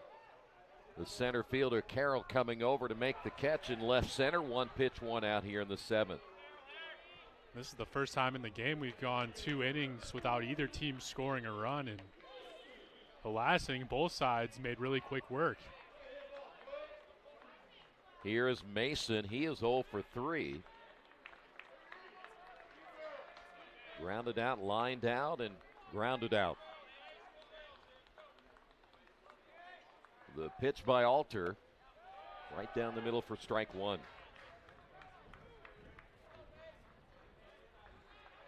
And I believe he's the only player on Mount St. Joseph that hasn't gotten a hit yet. Yeah, I believe you're right. Pitch is outside. Actually, Brandcamp's 0 for 2 as well. So those two guys still looking. We're giving Brandcamp a pass because he got a walk. All right, and a run scored. Pitch on the way is outside. So that's kind of an interesting stat to see. The designator here is the only one to not get a hit yet. Yeah. Alter gets the sign from Douglas and the 2-1 pitch. There you go, Keith. Souvenir time. We could be giving that away as a present, the Keith Myers autographed baseball for answering the question. I think that ball actually loses value when he puts his signature on it. Here's the break-even pitch on the way, hit foul. Do you hear them disrespecting you like that? I'm shocked.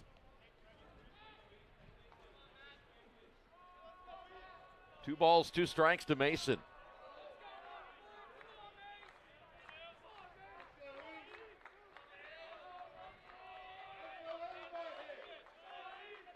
Here's the 2-2 pitch on the way, and a breaking ball stays up high.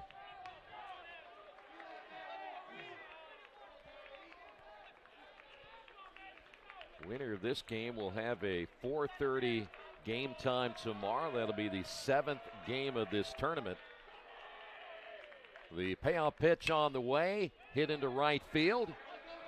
Rodebush can't get to it. That'll fall in fair territory.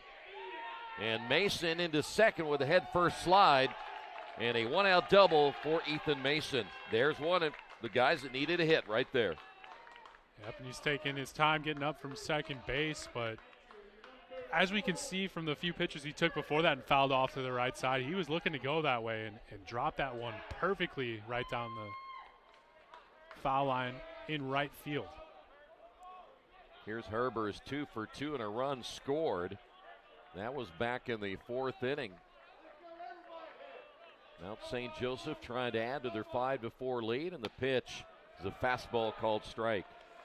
And from what we've seen from Herbert so far, we know he's looking to get to second base.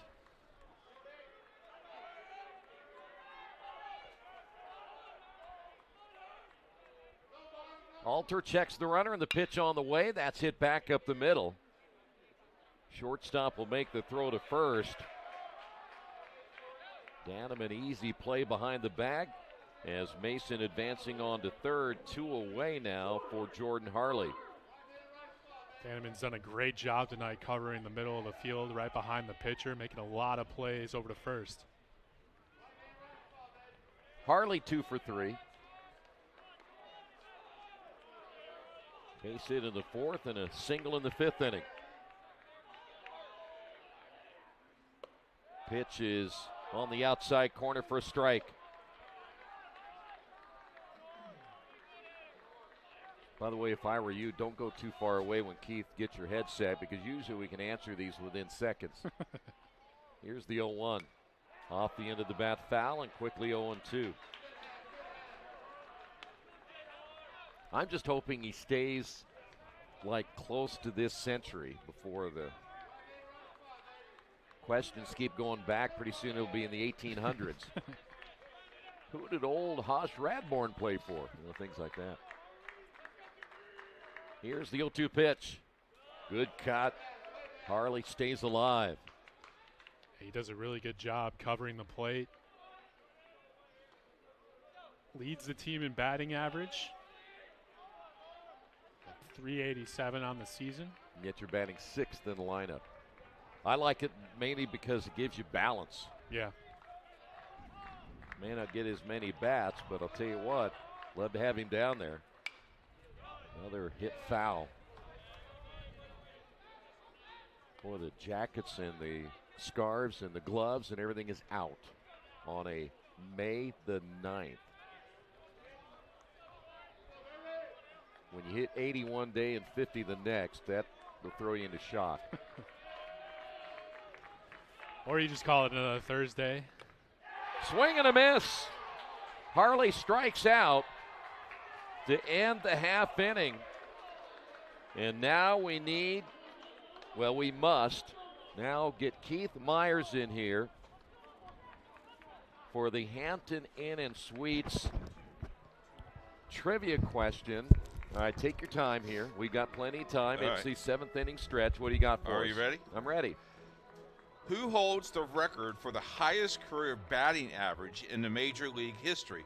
Minimum 3,000 plates appearance.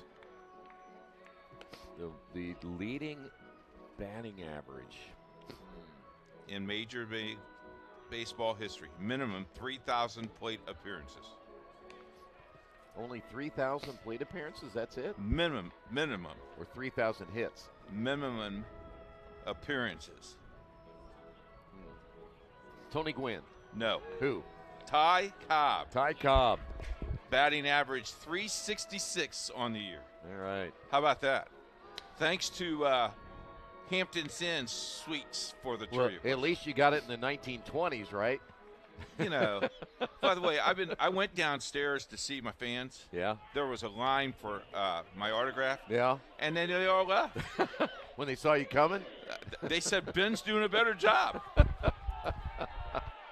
All right, we'll head to the bottom of the 7th inning. Danneman, Christie, and Rodebush. 5-4, Mount St. Joseph with the lead, and the first pitch in there for a strike. So you got what you asked for. He moved it a little bit closer for you, but that's a long time ago. Gave us 17 years. There's a swing and a miss. You know, back then they didn't even hit home runs. It was all singles and everything, so no wonder he had a high batting average. Plus nobody liked him. Here's the 0-2 pitch. Just outside.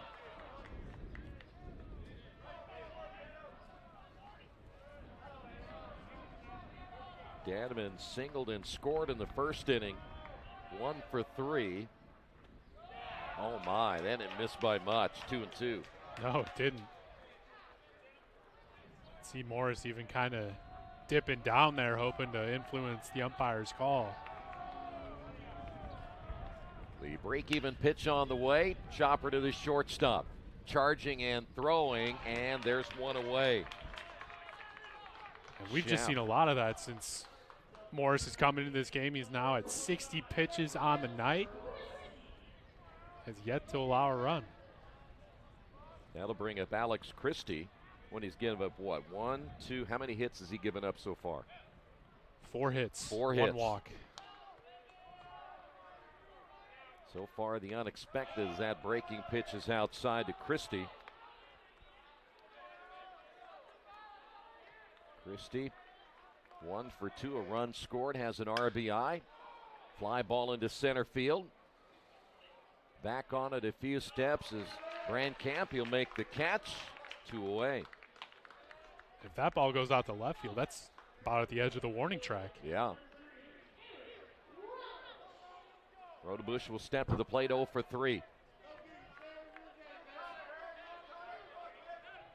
Mount St. Joseph trailed in this one 4-0 after the bottom half of the first inning. They've scored 5 unanswered and trying to pull off a second win of the day as that pitch is outside. It worked for Mason last inning. Right now, Rodebush is the only player for Hanover yet to get a hit. That one in there for a strike.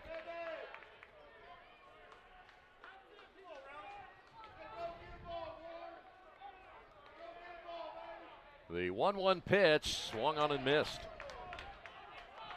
Good stuff there from Morris with the off speed.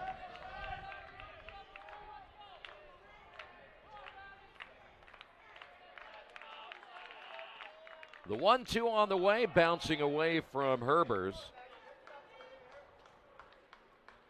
We started this day at 10 o'clock this morning. I know the teams were here before that. We're 2 hours on this game. Here's the 2-2 pitch outside. 3 balls, 2 strikes. Mount St. Joseph's game against Anderson went just over 4 hours. With the 3 delays, yeah.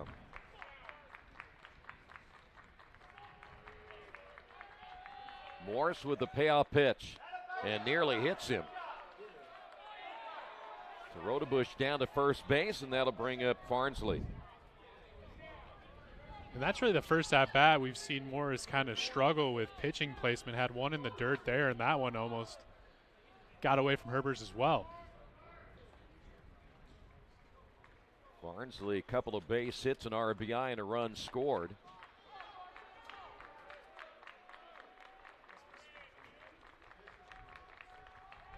Morris checks the runner, and the pitch is a called strike.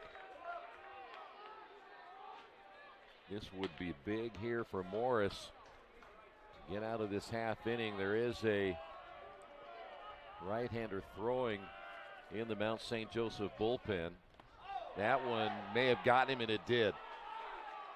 A walk and now a hit batsman. Runners at first and second, and Reed Douglas set to come up.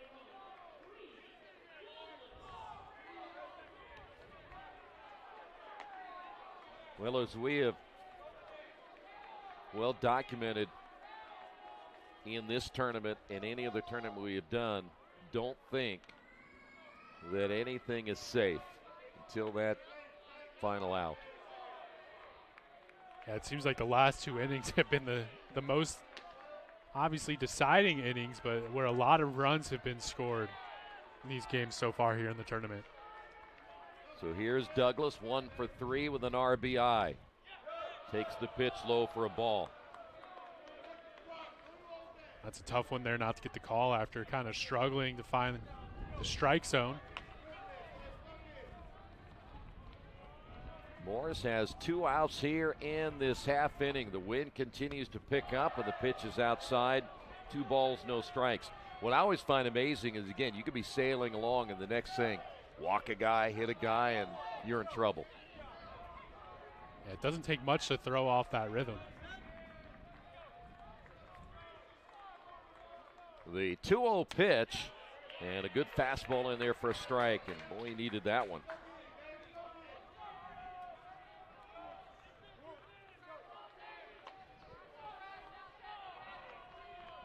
Douglas has flown out twice.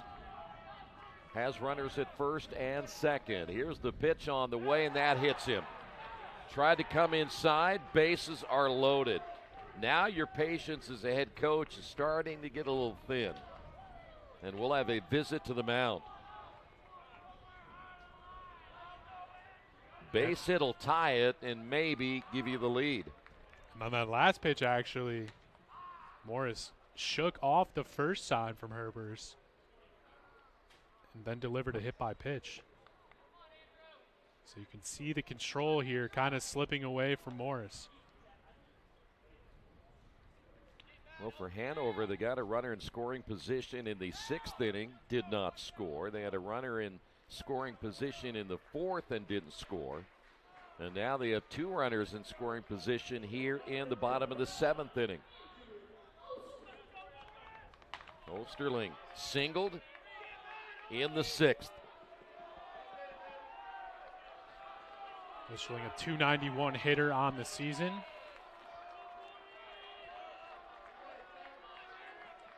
Morris from the windup, and the pitch swung on, hit foul.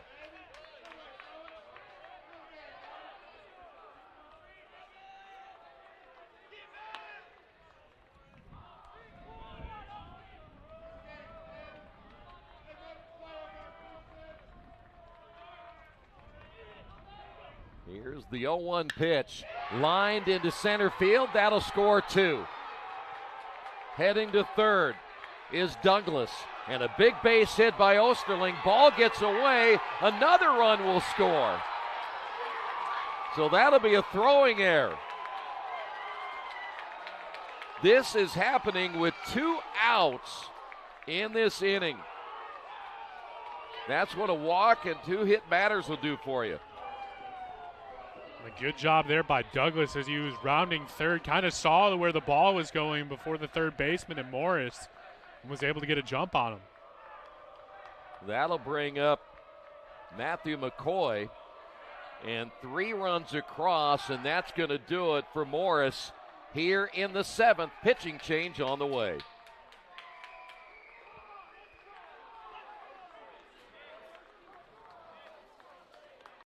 If there is one thing wrong in your aircraft, you're gonna fail. Finding the right answer and trying again, that's really what dragged me to aerospace. This is a 3D printed airplane which I made over my freshman year at Rose-Hulman that can be radio controlled and flown.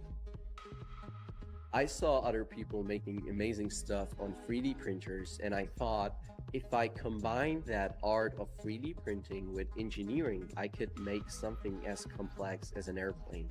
So I got the idea as a sophomore in high school, and I just tried. I did it. I failed a couple times, but it all changed when I came to Rose-Hulman. I got in touch with Dr. Riley, who is an aerospace and ME professor, who really asked me great questions about the concepts of my design. So pursuing such project as a freshman, it just lets me feel amazing that I have still 3 years to do something much more complex than this, and it will lead me much further.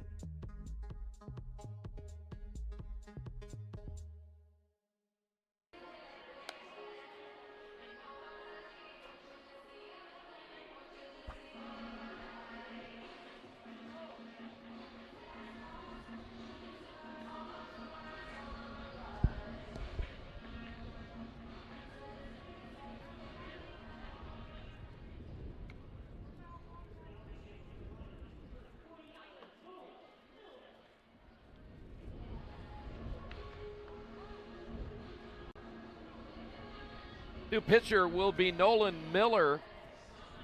1-2 on the year with an ERA of 8.53, making just his 8th appearance of the season.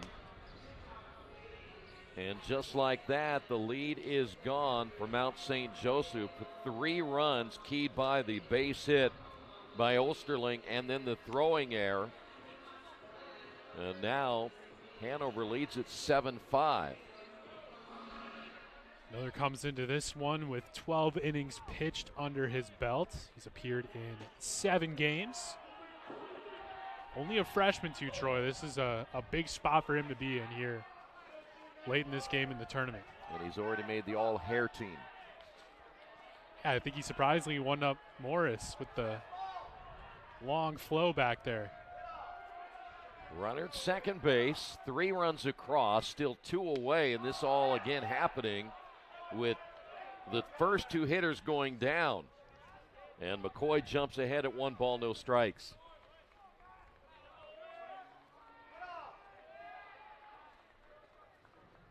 The pitch on the way, and that's a called strike. Hanover fans thought that might have been a little bit low.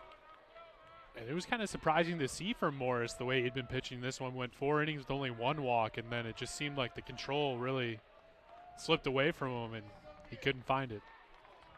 1 ball and 1 strike. The pitch. Outside, 2-1. Miller's got some good speed. Throwing a lot of fastballs here early.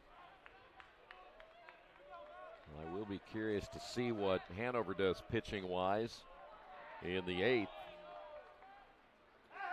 There's a wild pitch.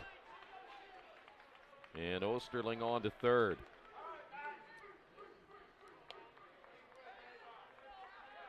Right now, Mount St. Joseph, their own worst enemy. You think about a walk, 2 hit batters, an error, a wild pitch. You start doing that against good teams, and they'll take advantage of it. Hanover is the #1 overall seed in the tournament. Finished conference play with a record of 17-5. The 3-1 pitch swinging away. This could be tough. Charging. And no throw, run scores. Schaff had no chance to get to that one. That'll bring up Sam Perkins, the 8th hitter of the inning.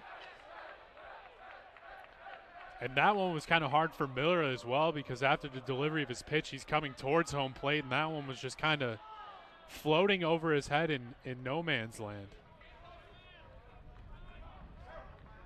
Perkins 2 for 3. Takes the first pitch inside. Did he go around? They'll appeal, and he did not. I thought it was more so he was pulling away. That one was in up by his hands.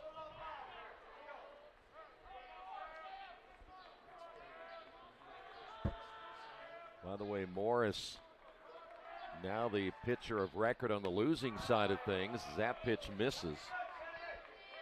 Morris, 4 2/3 innings, 5 hits, 4 runs, 1 earned, no strikeouts, and a walk. 2 balls and no strikes. Now make it 3-0.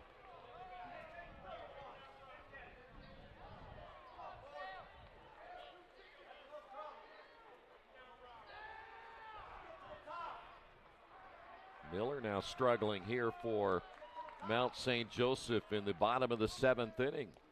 And he walks him. That is the 2nd walk. And again, 2 hit batters, and we'll move to the top of the order now. And Robert Carroll and the bullpen getting busy again for the Lions.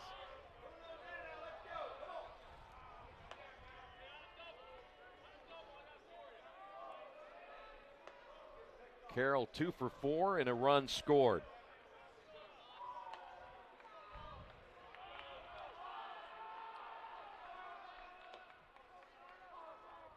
The pitch by Miller swung on. High chopper to the third baseman. It's a fair ball, and he throws it away. McCoy will score. Runners advance an extra 90 feet, and the inning will continue.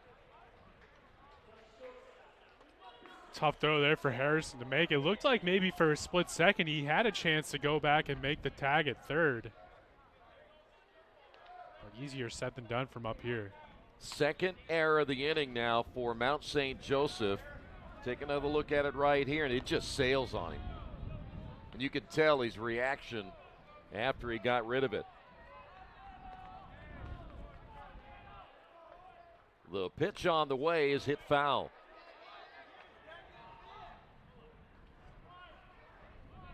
Second time that Danneman is hit in the inning. He grounded out to lead things off. And now the umpires all getting together.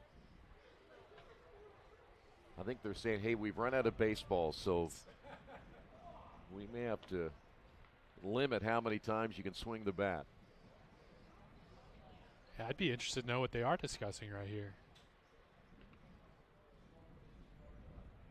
I know maybe there was contact with the catcher on that swing. I'm not sure. But Danneman did look back and say something after that swing. Well, we will talk with the head coach at Mount St. Joseph, and we'll be able to tell by his reaction, I'm sure, whether he agrees with whatever they're discussing or not.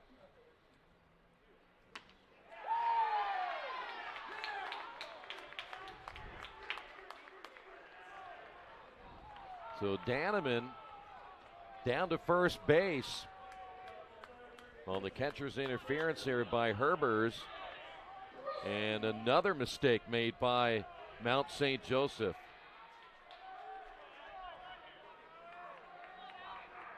Here's Alex Christie.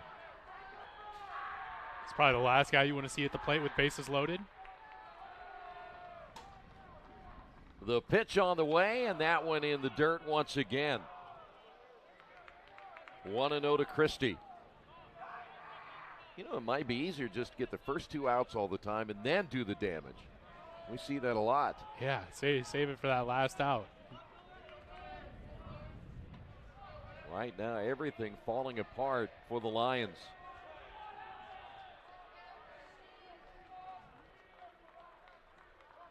The 1-0 pitch, right field, base hit. 1 run will score. Meir up with a baseball to throw to the plate. And did he get him? Yes. They'll get one, but a great play by Meir to cut the runner down at home plate. But Hanover leads it by 5.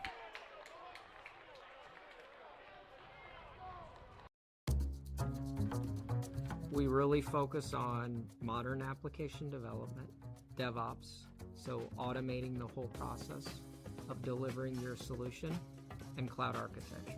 Is very important for mid to large companies to have cloud partners, because you can't possibly have all the talent you need to address the complex ecosystem of the cloud. We advise them on all parts of their business. And then when things are defined and we see a clear goal, Clean Slate also then goes and does the work. We have a team that is very passionate about what they do. We love to solve complex problems, and there's a lot of companies out there that will avoid, getting involved in those things, and I think that's why clients like to work with us.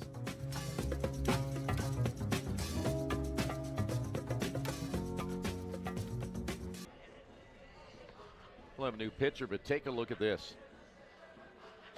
Just a heck of a tag there, reaching across his body, and just got the glove there in time, but that was a big play considering how bad they were struggling that inning to get out of it. New pitcher will be Dalton Sisson.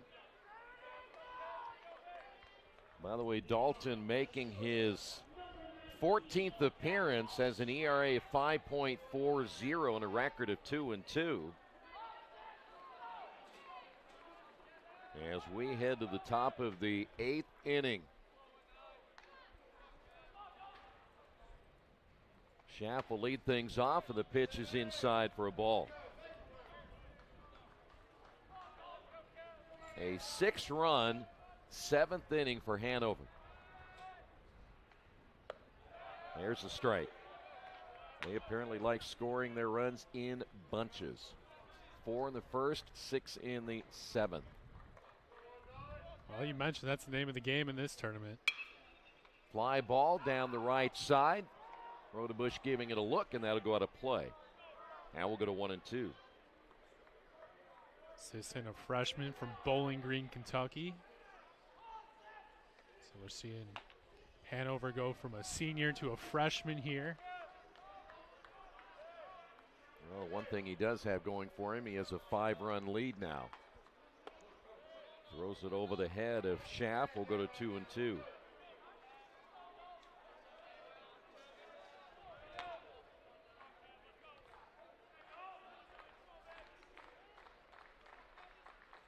The break-even pitch, and got him looking. There's one away.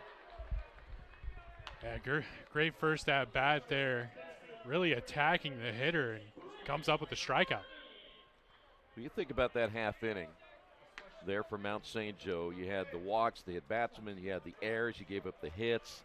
Just too many things went wrong. And a lot of them were caused by themselves, so that's a tough half inning as that pitch is outside to Martin. And to make it even worse, they're playing a great team in Hanover who's going to capitalize on those opportunities 9 times out of 10. Lined into right field. That'll be a base hit. Will it be extras? And it will. Martin makes the turn, chugs his way down to second base, and a stand-up double for Martin. And that'll bring up now Bram Camp, who will step to the plate for the 4th time. He has struck out twice and he has walked. We still give him credit for a hit now, or since they're losing, we got to say, all right, you got to put one out there. There's a strike.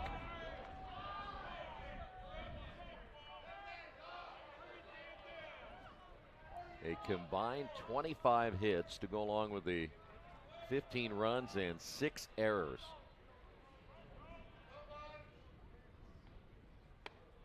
Fastball is up high. Seems like so far when he's missing up in the zone. Sisson checks the runner at second. Here's the pitch, and that's going to get away from Douglas. And Martin advancing to third. I would imagine that would be a pass ball.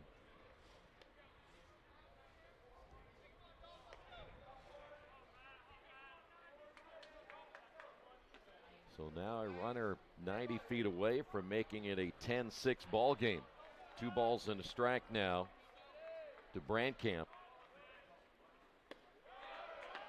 There's a strike. We'll go to 2 and 2. Good answer there.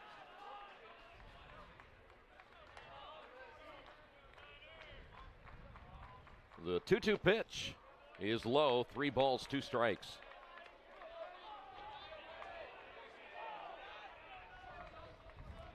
Douglas kind of set up that pitch really in that outside corner of the strike zone.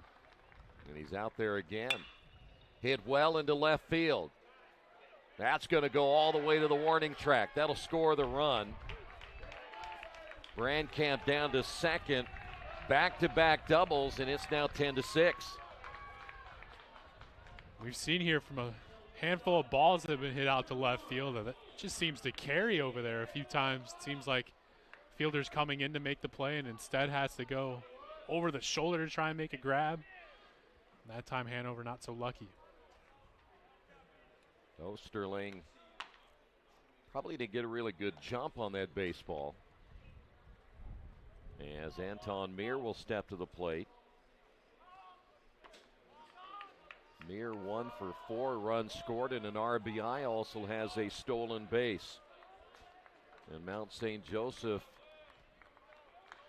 not done yet. They're trying to make a comeback here now in the 8th inning.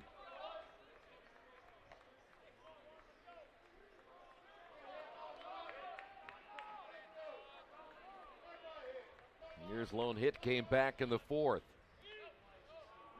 That one bounces in front of Douglas. Looked like he was showing bunt there.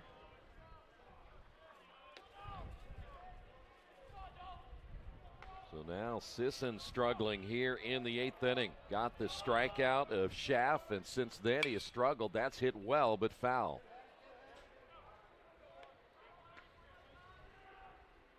Martin with a double and a run scored. Brandkamp with a double. Currently down at second base, one away. Still a 4-run lead here for the Panthers. Here's the pitch, way outside.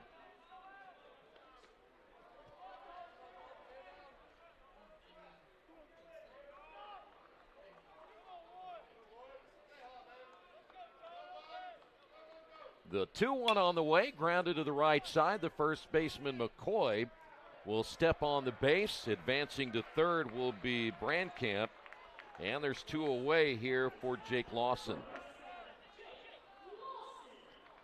Lawson 1 for 4 in the game.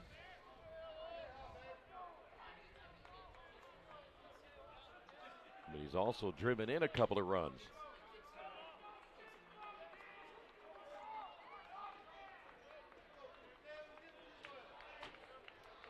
Sisson with the pitch, and it's low for a ball. Saw last inning Hanover able to do a lot of damage with 2 outs. We'll see if the same is here for Mount St. Joseph. Well, that one came inside, and I think it may have hit him on the hand. So they will put Lawson down at first base. And they're going to check him out real quick.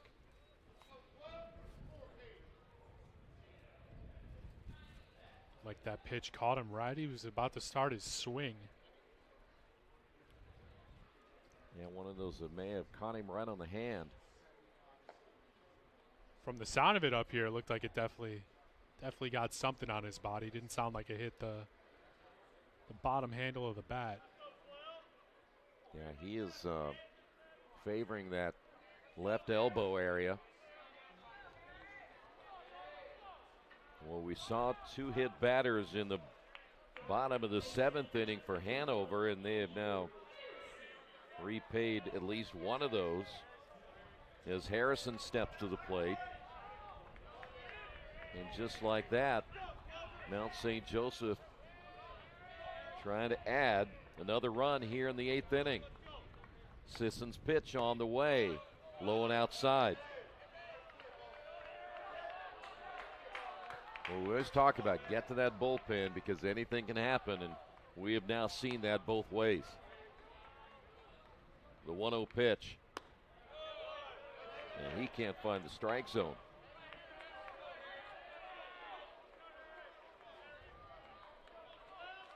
Most likely going to see Harrison sit back and wait for his pitch here the rest of at bat. The 2-0 pitch, high chopper. Third baseman Christie overthrows at first. Another run will score, and now runners at second and third, and another error.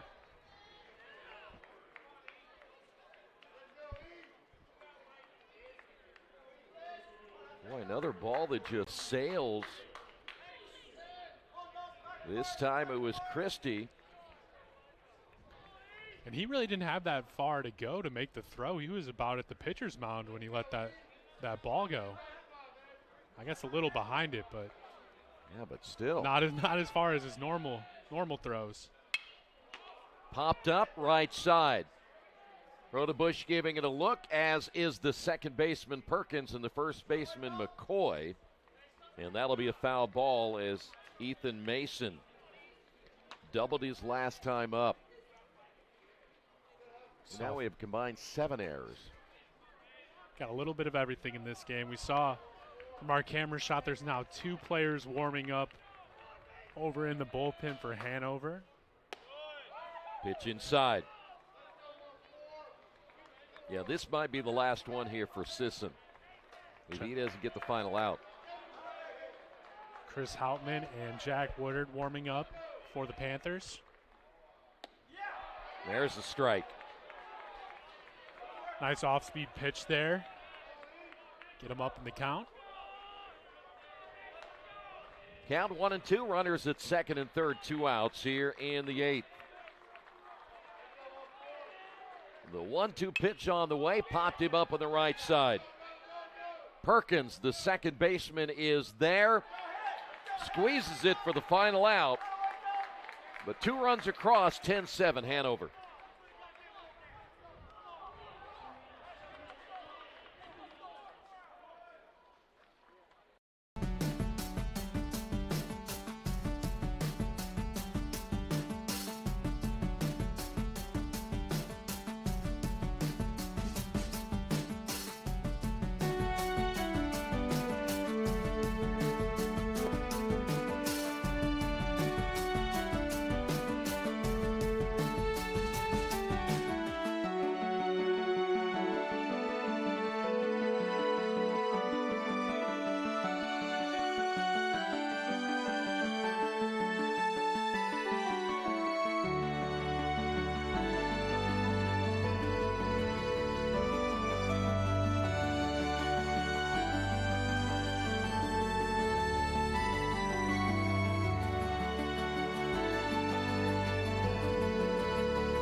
That is Brendan Hostler now pitching for Mount St. Joseph here in the bottom half of the 8th inning.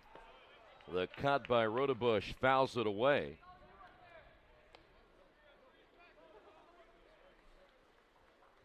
Also the 6'2 junior from Arcanum, Ohio.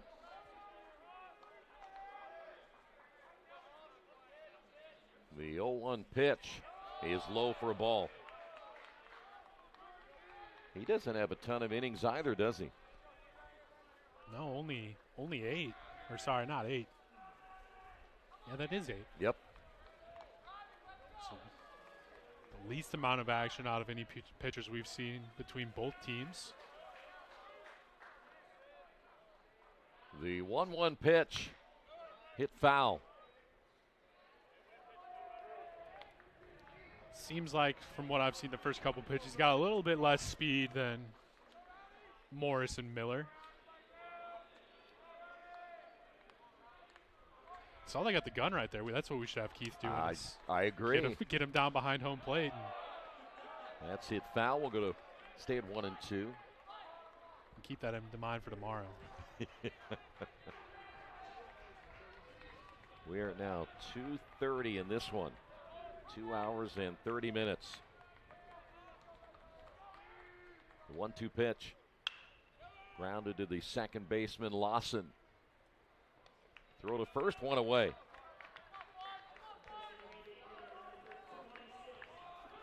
Connor Farnsley will step to the plate. He's had a good night so far. 2 hits and an RBI. He's also scored a couple of runs. The pitch by Hostler on the way, and he misses outside.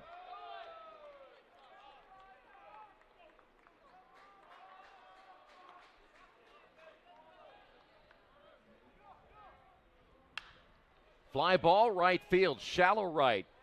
Meir coming in, the first baseman going out. Neither one will get to it. Martin, a long run there at first base. Hats all over the field. Yeah. Count is even a 1-ball, 1 strike.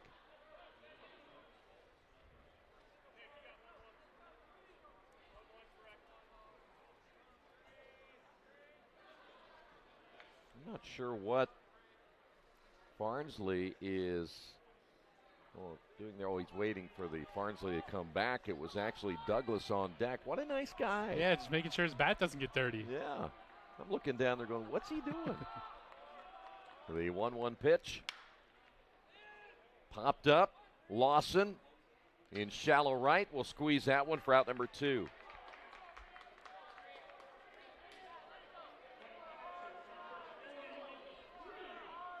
Here's Reed Douglas.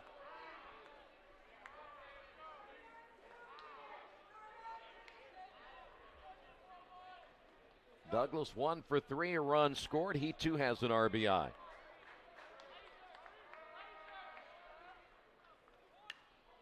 Bunt attempt. Herbers will squeeze it, and that'll do it for Hanover here in the 8th. We'll head to the 9th. Hanover leads it by 3. This place has been a huge part of my life, and I'm absolutely thrilled to be moving forward. I'll always take a piece of the mountain with me. Whether in the classroom or on the field, my coaches and professors had my back and always pushed me to climb higher. Now, I can't wait to light the way for my students and help them achieve their dreams. Greetings, everyone, and welcome to Hanover College.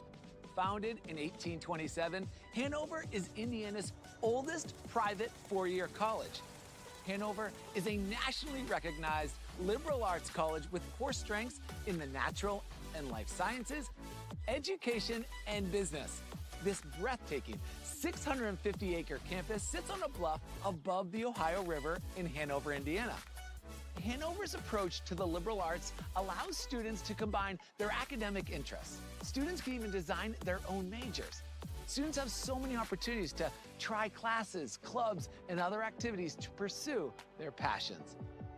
Students connect and get involved in so many ways, whether it be through classes, meals, athletics, and clubs, or even campus jobs. You definitely can find your niche right here at Hanover. Hanover really does have a place for you to be yourself and be known. Welcome to Hanover College. This is the College Tour.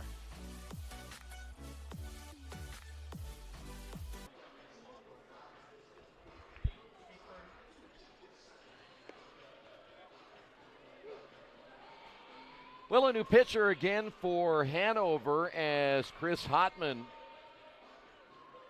will step in. He's a 5-1 record with an ERA of 3.42, couple of saves on the year.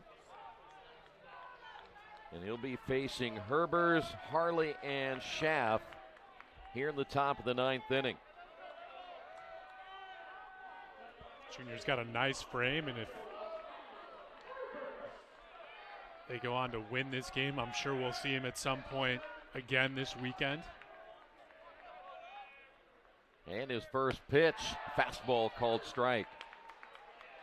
As you can see, he can bring the heat. I mean, Keith, get down there on the gun and see what he's throwing right now.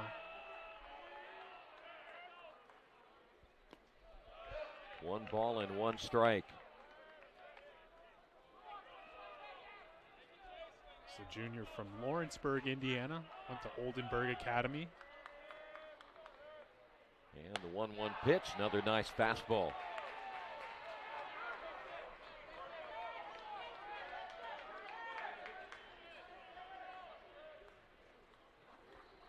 And the 1-2 pitch, just outside. Hear the crowd trying to persuade the ump into giving him that strike. I don't think it's going to work. Nope. I'm sure he's done this a few hundred times. Hotman's next pitch outside will go to 3-2. Mount St. Joe needs 3 to tie. We've seen him do it already. Payoff pitch on the way, line foul.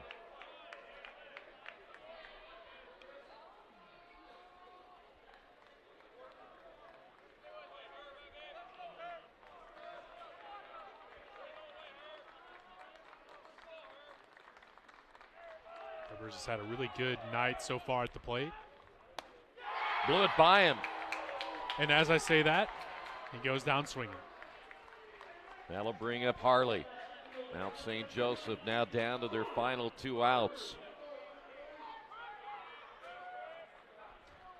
Did you see the other night in the Dodgers-Marlins game, the Dodgers broadcasters were saying they're on no-hitter alert before the game even started, and then first at-bat gave up a home run? No, I didn't see that. Harley steps in, fouls this one away. Probably one of the better announcer jinx I've seen in a while. No kidding. Harley is 2 for 4. Singled in the 4th and the 5th innings.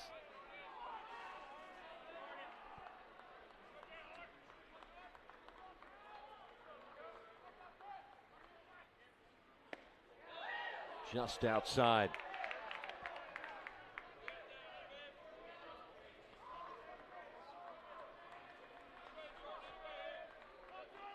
The 1-1 pitch. Swung on and missed. Another good heater that time by Hotman.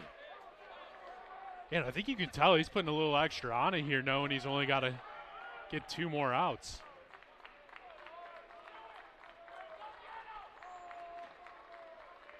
Here's the 1-2. Up high, 2 balls, 2 strikes.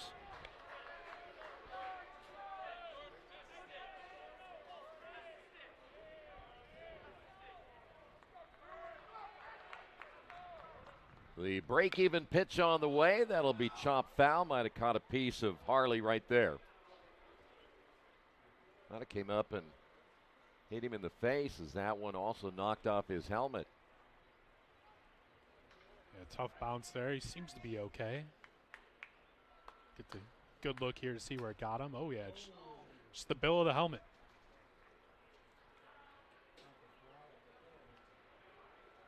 Trainer will come over and check him out.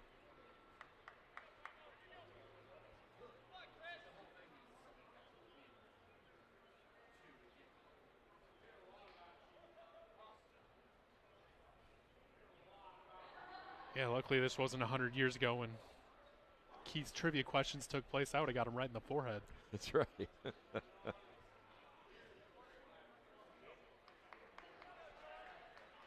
I don't think they had trainers back then either, by the way. Nah, they had different ways to handle pain back then. That's right. Basically tell you to suck it up, right? Yeah. 2-2 pitch. Line to the shortstop. Danneman, 2 away.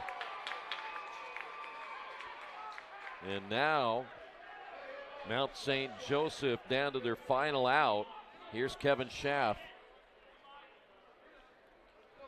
It's a really well-hit ball, but again, you've touched on it. These coaches do their homework and know exactly where to put their players out there. Schaff struck out looking his last time up. Houtman's pitch hit foul.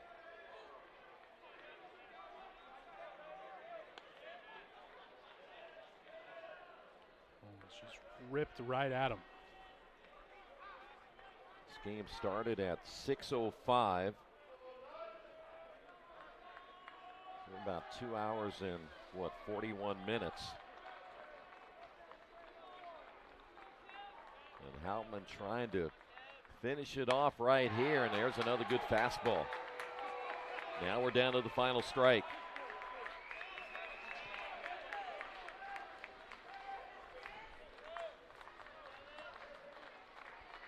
The 0-2 pitch. Had some smoke on that one, too. Yeah, if Schaff's going down, he's going down swinging, you'd hope here. You want to be aggressive down to your last strike.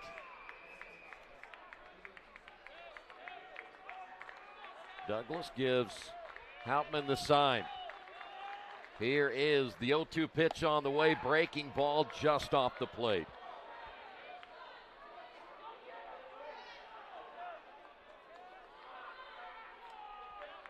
One ball, 2 strikes. And the pitch on the way, grounded foul. You're right, Schaff's gonna go down swinging that bat. But that is the nice thing about this tournament. If you do lose your first one, you got a chance at another. So there was a lot of good things offensively I think you can take away from this game. 1-2 pitch is outside.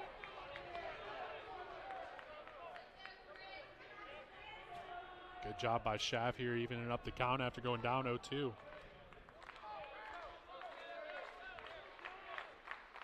Break-even pitch is on the way. Line foul. This time it'll go to the right side.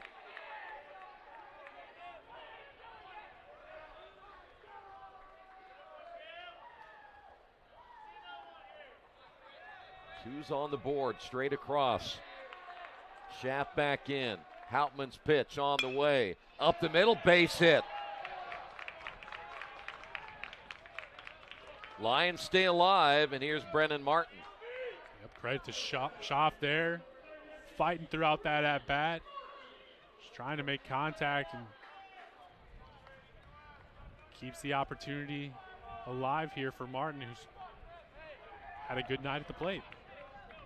Martin 2 for 4, couple of runs scored. Left-handed hitter will step in. He can be dangerous from that side. Pitch is high and inside, ball one. Now Douglas out to talk with Hauptmann. Good look at the two having a chat.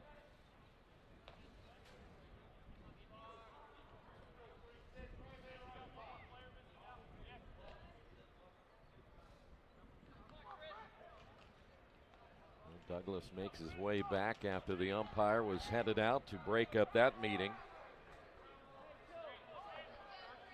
Hanover looking for their 27th win of the season.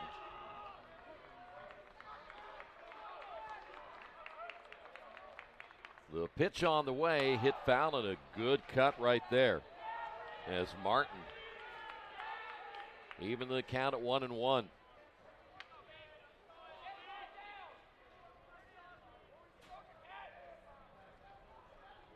Douglas have AirPods in?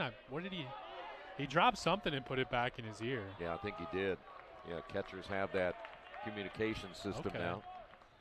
1-1 pitch, blew it by him. And now Mount St. Joseph down to their final strike.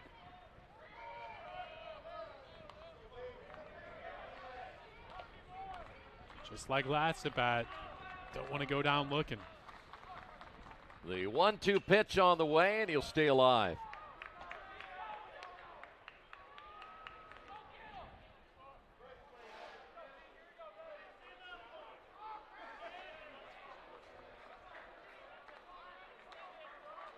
Schaff with the lead at first.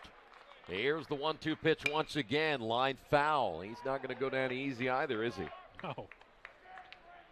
Both these guys are covering each sides of the plate, just trying to make contact. Well, now it's a guessing game. Am I looking fastball again here from Hauptmann? He has been throwing predominantly fastballs, so a nice off-speed pitch would be good.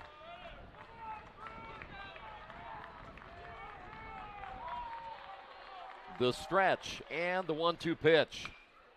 That'll be hit foul. We'll go this side now. Even it out a little bit.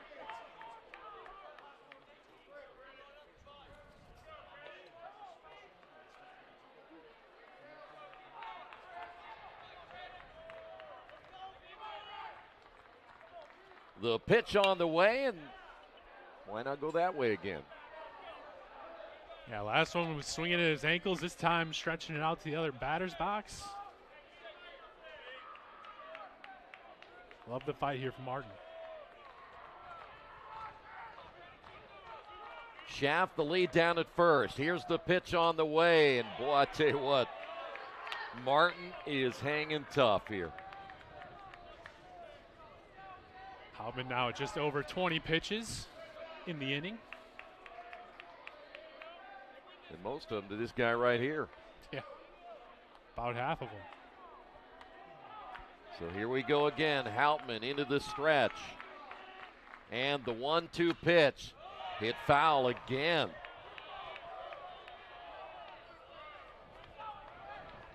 We had a, did you do the softball game with us that day? That young lady had like 15 pitches. I think I missed that one. That was crazy. Another 1-2.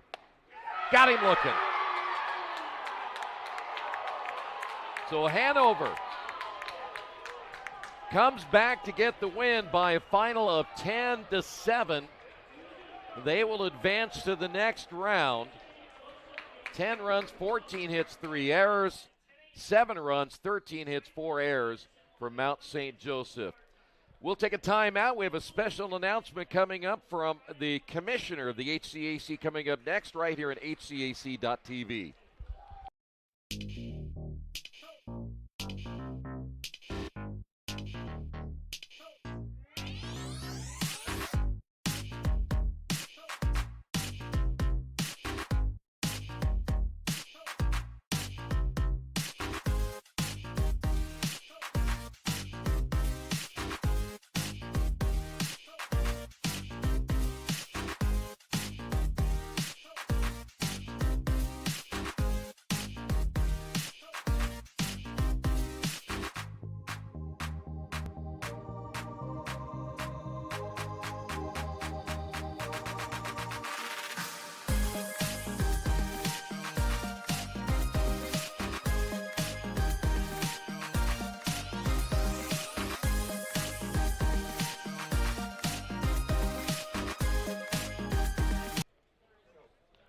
Back here at Kokomo, and there is a change in the schedule from the commissioner, and here's how things will roll here for tomorrow. The Rose-Hulman and Transylvania game is scheduled to be played tomorrow now at 10 a.m. It was scheduled tonight for a final game, but that'll be moved to tomorrow at 10 because of inclement weather coming in tonight. So again, Rose and Transylvania tomorrow at 10. The Franklin-Anderson game will be at 1:15. And then we'll have the Game 6 that'll feature Mount St. Joseph, and also the loser of the Rose-Hulman-Transylvania game will be at 4:30, and then at 7:45 will be the Game 7. It was originally set for 4:30. So everything basically moved back one time slot in this tournament. So there you have it. We'll be back here tomorrow for the 10 o'clock contest, but Hanover gets the win. They beat Mount St. Joseph that final 10-7. Thanks for being with us. This has been HCAC Baseball Tournament action on HCAC.tv.